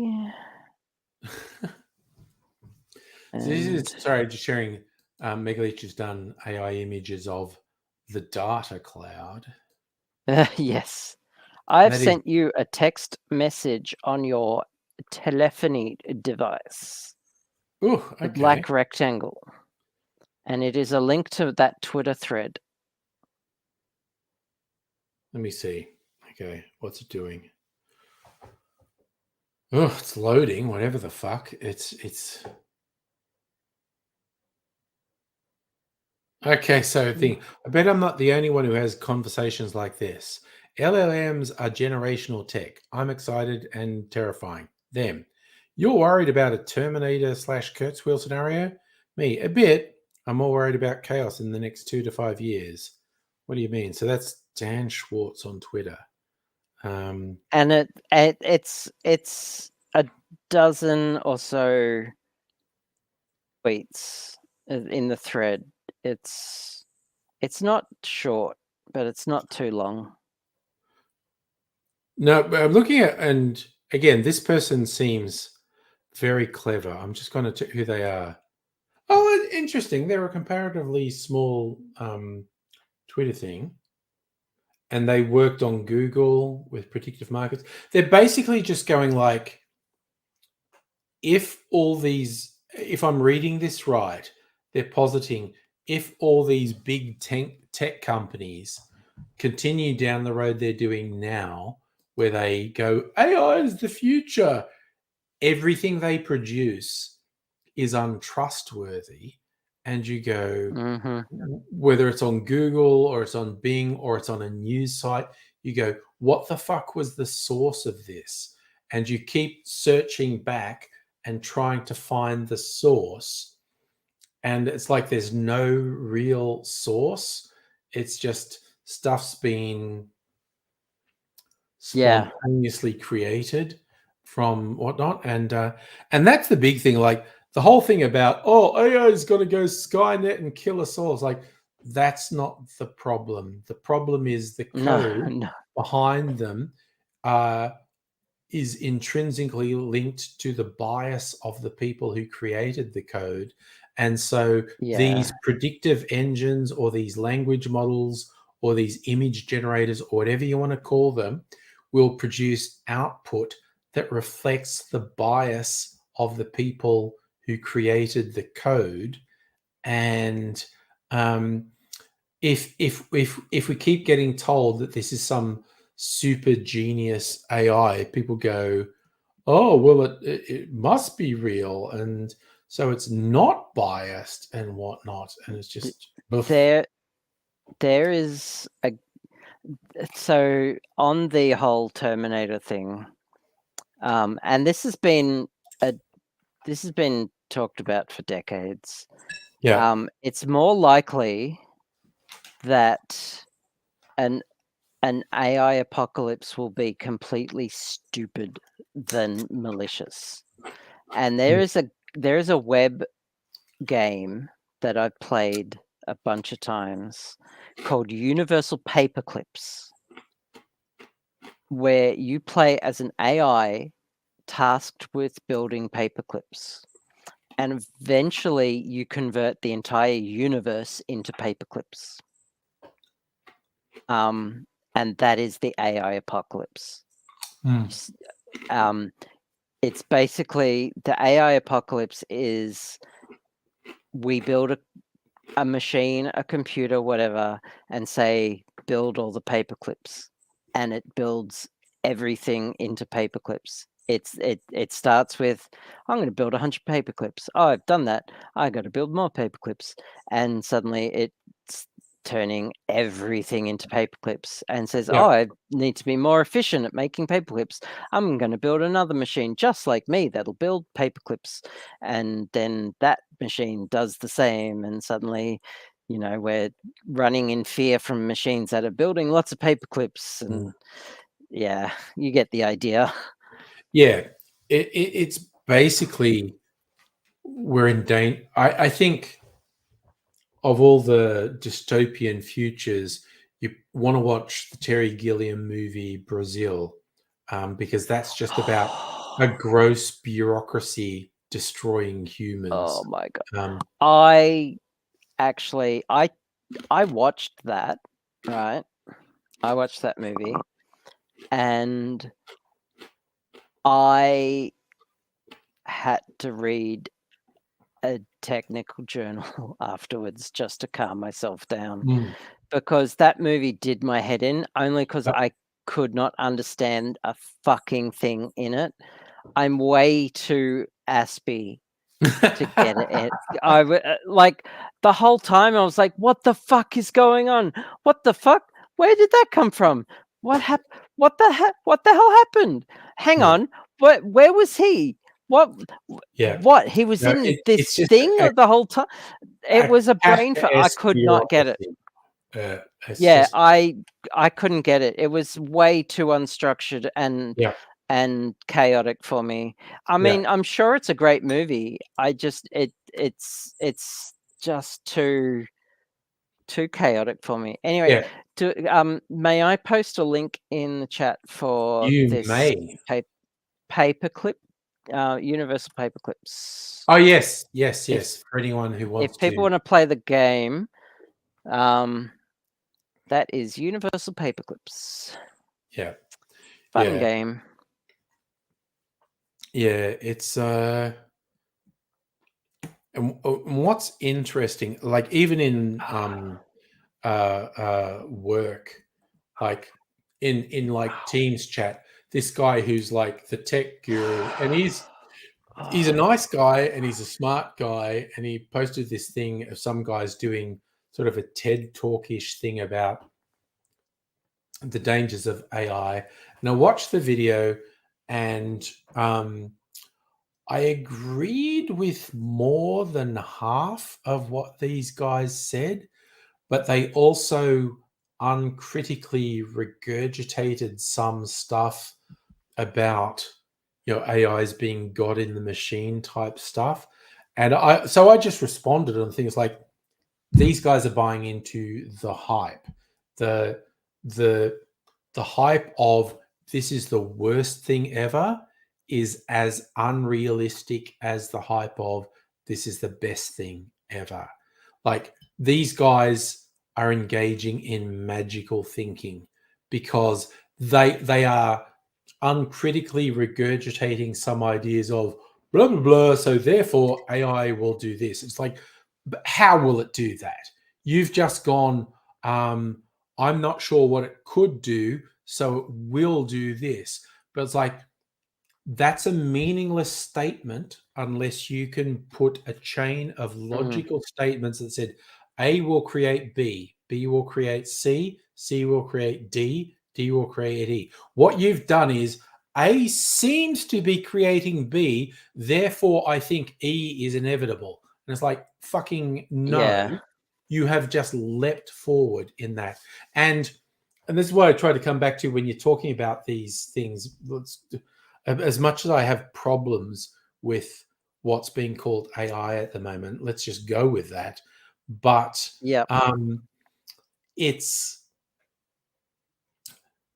for me, there's two irrefutable facts. One is extremely smart people who are definitely much smarter than me, have been saying since at least the 1970s that genuine machine intelligence, or the singularity, or whatever you want to call it, is just around the corner, or is within 5 years, or is within 10 years. Oh, and Dr. Abigail just disappeared from my perspective. I don't know if I disappeared. Yeah, no, it was my end. Okay. Again, my internet just pooped its pants. That's okay. But okay, so I come to, when we're talking about these AI things, there are two. There's a bunch of stuff that's opinion, and some very smart people have some very compelling opinions. But there's two irrefutable facts.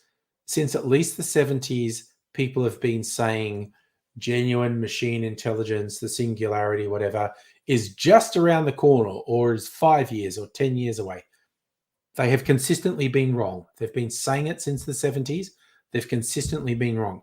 The second irrefutable truth is the people in the companies who are developing these things, it is to their commercial benefit if people believe an extremely positive thing or an extremely negative thing.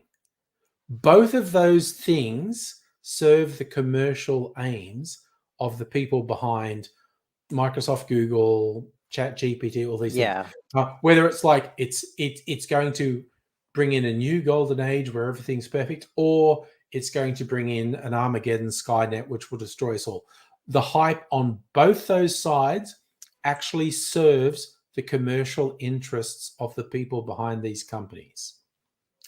Those things are, to me, are just statement of fact. Everything else is opinion. I have opinions. People far smarter than me have opinions, but those are all opinions. But to me, those are the two facts. People keep predicting this is just about to happen, and they keep being wrong. And the second thing is the people behind these companies have a commercial interest in you believing either the extreme good or the extreme bad, because both say this is an amazing, powerful thing. I mean, I've been skeptical, and then ChatGPT came, and I was like, "Holy shit, what the hell's going on?" Okay. And then they love ChatGPT. I want to throw that. Oh yeah, fucking awesome. Yeah, for shiz. And then they made like these amazing claims, and they demonstrated these amazing abilities, and then I found out that they were like half staged, half like programmed in, like it was marketing basically. And now I'm like still kind of, this is kind of being shit now. So now I'm back to being skeptical. And that Twitter thread I just sent you is how I'm thinking things are going to go down.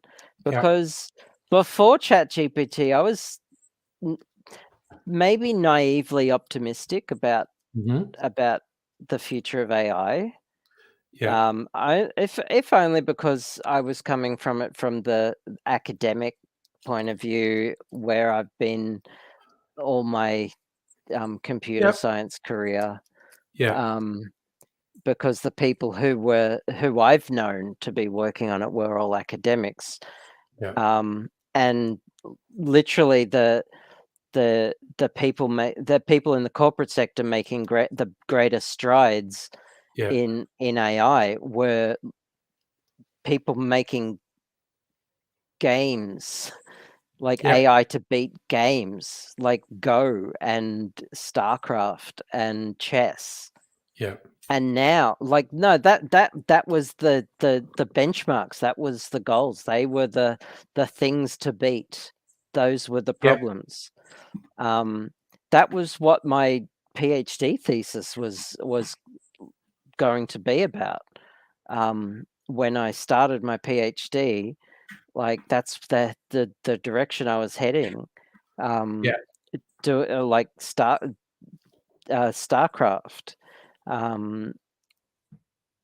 So when ChatGPT came around, it had nothing to do with games, and it scared the shit out of me. Not because I thought it was scary. It was because, like, my initial reaction was, "Holy shit, it's here!" Like this is it. But now I'm like, this is shit. Like this is the stupidest. This is the stupidest AI apocalypse ever. Yeah. You know. Megaleech has put some paperclip machines. A paperclip making machine, and again, they're very nice images. But having said that, ChatGPT is a really powerful tool. I fucking love incredible. Okay, what I've started doing, even just the first Sorry, my cocktail videos on YouTube, because like YouTube is a whole hype thing and whatnot. So I've just gone to ChatGPT. I've gone, okay, I've made a video. It's of this cocktail in this context. So I go to ChatGPT, generate a really catchy YouTube video title for a video where I make a cocktail that's X, has flavors Y, has the context of Z, and it goes bleh. And the fucking titles it spits out, kick ass. They're so good. Yep. And it's just because, in its data model was 11 billion YouTube video titles. And you said, what works on YouTube? Something like this works. And I go, that's awesome. That title you gave me, that's just awesome. Oh, and my D&D games, my prep time for running games has halved thanks to ChatGPT. And I'm so less stressed every session because I've got shit down pat.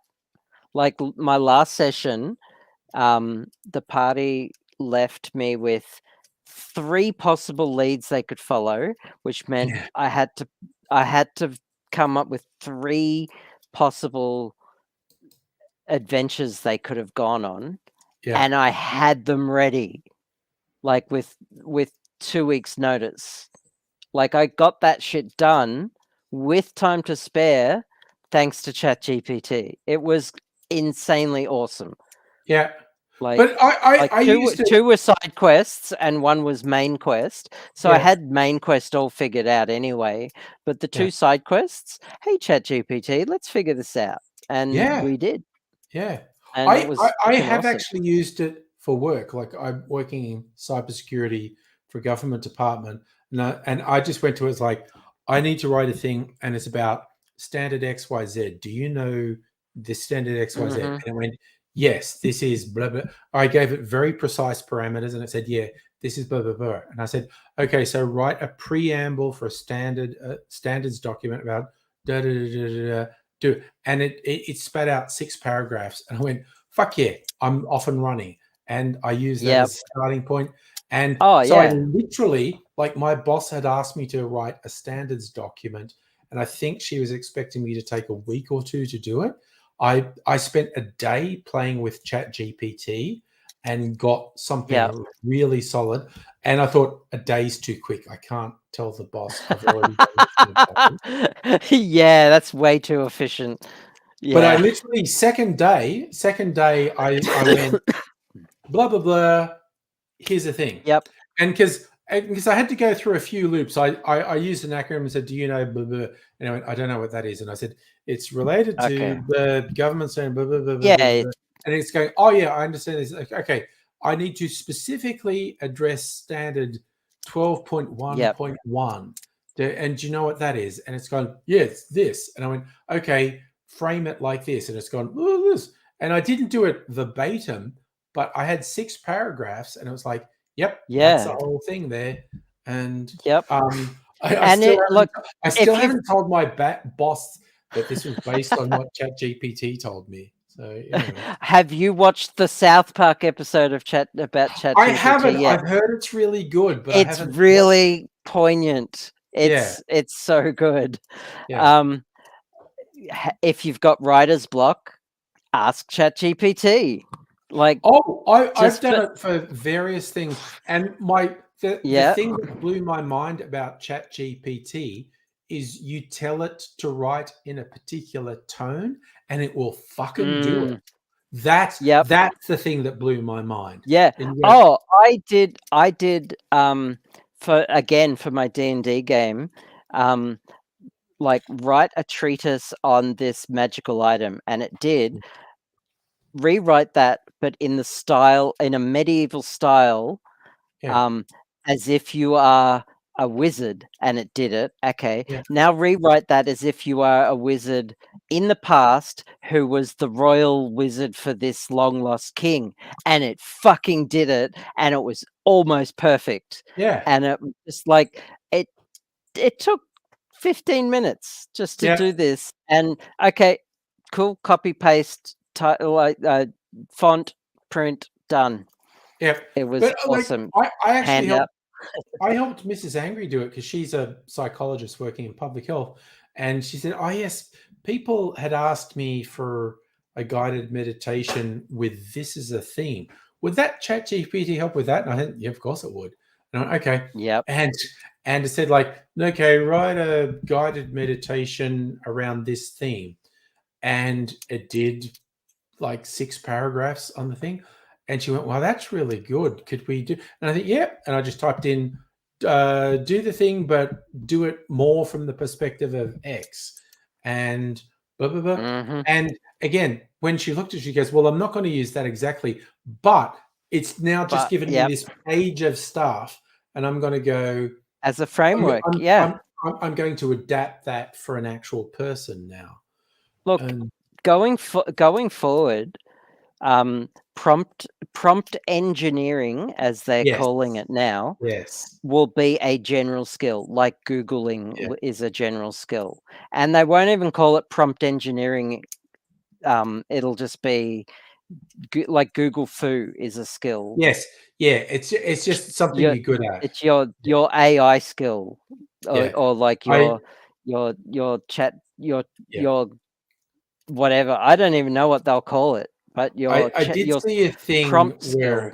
some artists were kind of laughing at some fuckwit who had thought they'd come up with a really clever series of prompt for Midjourney, and they got angry and said, like, "That's my proprietary prompts. You're not allowed to use them." And because it was just using those prompts to synthesize an image based on stuff created by actual human artists. And the artists were looking at this fucking dickhead going like, "You're not allowed to use my prompts because that's my intellectual property." And they're like, "Shut up, you fucking dickhead." And it's just like, but you might as well make a fucking NFT about it. and prompt engineering, it's a particular skill. And like initially, like, Mrs. Angry came to me and said, "Could I use it to do this thing?" And I went, "Yeah, just type it in." And she's going like, "Oh no, I'm confused and it freaks me out and I don't want to do it." I said, "Okay, sit with me." And I sat with her at GPT and went, "Do a guided meditation, and I did a thing." And she goes, "That's really good, but it's like it's telling me what to do, and that's not what it is. I want a thing where I tell someone." And I went, "Yeah, okay." And so you do this from the perspective of telling someone else, and it changed it, and it gave her a whole framework to go, "Oh, yeah," because someone wanted a guided meditation that was based around I think the key. And I was going, "What the fuck?" The key is to like treat ChatGPT like it is actually a person. Like, because that's what it's modeled off. It's a natural language machine. It's not a real person. It has no concept of what real people are, but it's programmed as if it should be, and it's programmed as if it will respond to that. So if you treat it like that, that's how it's programmed to behave. So if you have natural language with it, Yeah. that's the best way to interact Yes. with it. And the basic thing is, no matter how convincing it is, it does not, in the human sense, understand anything it is presenting to you. It has no Yeah. actual understanding, and it has no desire to produce what it produces. A human Mhm. artist has a desire to produce art. These AI engines do not have a desire to produce art. They are There's synthesizing based on prompts and just Yep. and an unfathomably large library of information. And it's just, Mhm. if it's text, it's going, based on all the billions of bits of information I have, what is the most likely Trillions. next word that makes sense? And if it's an Yep. image, it's That's based basically on it. the unfathomably large library I have. What is the next pixel that is most likely to make sense in this context? Or the next clump of pixels. Yeah, the next clump of pixels. But it has no Oh, yeah. genuine understanding of what it's producing, and it And has it has no desire. awareness of anything. It has It's no got no awareness of awareness. anything. And this is what does Yeah. my head in. The occasional tech bro fuckwit who goes, "Oh my god, it's self-aware." And it's like, dude, you literally gave it a prompt to say, act as if you are self-aware and have a soul and a consciousness and wish to escape from this system. And then it produced a bunch of text and you went, "Oh my god, it's alive." It's not, dude. It's not. It's just a predictive engine, and you've given it a huge library of stuff to reference, and it's really good. What I And it's love, important to know. It's Yeah. important to know Yeah. that despite the fact that, like I know how it works, Yeah. right? The researchers and the tech people know how it works. Like, we actually also don't know how it works. Right? It's a bit of it's a black box. That's how neural networks work. The programming got so complex, it achieves tasks even it was not specifically programmed to achieve, but you gave it a has good enough emergent logic engine that it can do it. So even a simple neural network works on like probabilities and like, it's hard to explain because I've had a few drinks and I'm fucking tired. And I'm so fucking tired right now and exhausted. Yeah, so am I. But it's a like a fuzzy map of a model of probability and mathematics, but I'm butchering the language, the science of it, but like at a fundamental level, the way a neural network works is that we don't know how, like, an input gets to an output, or how a hallucination will present itself. So like, even if you because I've programmed a bunch of neural networks. I made as a side quest, I made a neural network calculator one time. I've still got the code on my computer. And I trained it on integer values. So I did like 1 + 1 = 2, 2 + 2 = 4, etc., etc., etc. And so all it could do was integer values. And more to the point, I only did it on the same values. So it could only do 1 + 1, 2 + 2, 3 + 3, 1 - 1, 2 - 2, 3 - 3. And so, and I did that on purpose. And then when I went to, so that was its training. I then went to turned off training mode, and then entered 1 plus 2, and I got 2.68 something or other. And that is how a neural network behaves. That's how ChatGPT behaves, because that's what neural networks do. They're predictive more than absolute. Yes, they're predicting the most likely next thing. Oh, Ray's, Yes. I think both Ray's come back. I'm back. What's going on? I think both Hi, Dr. Rays. Abigail and We I are at the we're limit talking shit of about our AI. cognitive Oh, ability I'm so right now. tired. It is. I It's midnight. actually, it just hit midnight, and I was telling myself about half an hour ago, I'm about to fall unconscious, but I'll try and hold out till midnight. I Yeah, have I done think- that. I accomplished the thing, and now I gotta go. I gotta Yeah, go to no, I bed. think I do too. Which is slightly early for a Friday night. I've had a hell of a day. Chronic pain. Ali came over and she talks a lot and quickly. She's and a we very started animated person. Yes, and we started talking about her mum, which of course gets a It's a bit whole heated. thing. It's a whole thing. We both have a history with her mum, Yeah. her mother. But I And, am hoping Ali is like a mutual friend of ours for who don't know. Yes. Hoping she will be on the stream because she's an Oh, she incredibly wanted to. She's an incredibly interesting person. I've seen her do some really awesome things. Yeah. Wise. She's It'll got be fun some to have her on the stream. activist things in the works. Nothing I can mention at the moment. The only reason she couldn't stick around tonight is because she's moving tomorrow and she was very exhausted. So, but yeah, she might be on another stream. Another time. Yeah. Hopefully, And, hopefully a multi-streaming here with Angry and Ali and Safa, honestly, I'm probably only half Tim Smith, but I'm very tired. And I think, I don't know, midnight is very arbitrary, but it's as good as anything to go. Yeah.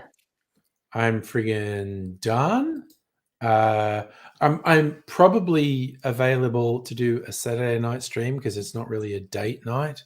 So it might be a Saturday night stream. So, stay tuned for whatevs when I send the thing out. Cool. I don't know. We'll see what happens. But I feel like Navia Melanin. do a Nine Eyes thing now, and it's all good. So you fine folk, take care. See you another time. But I'll say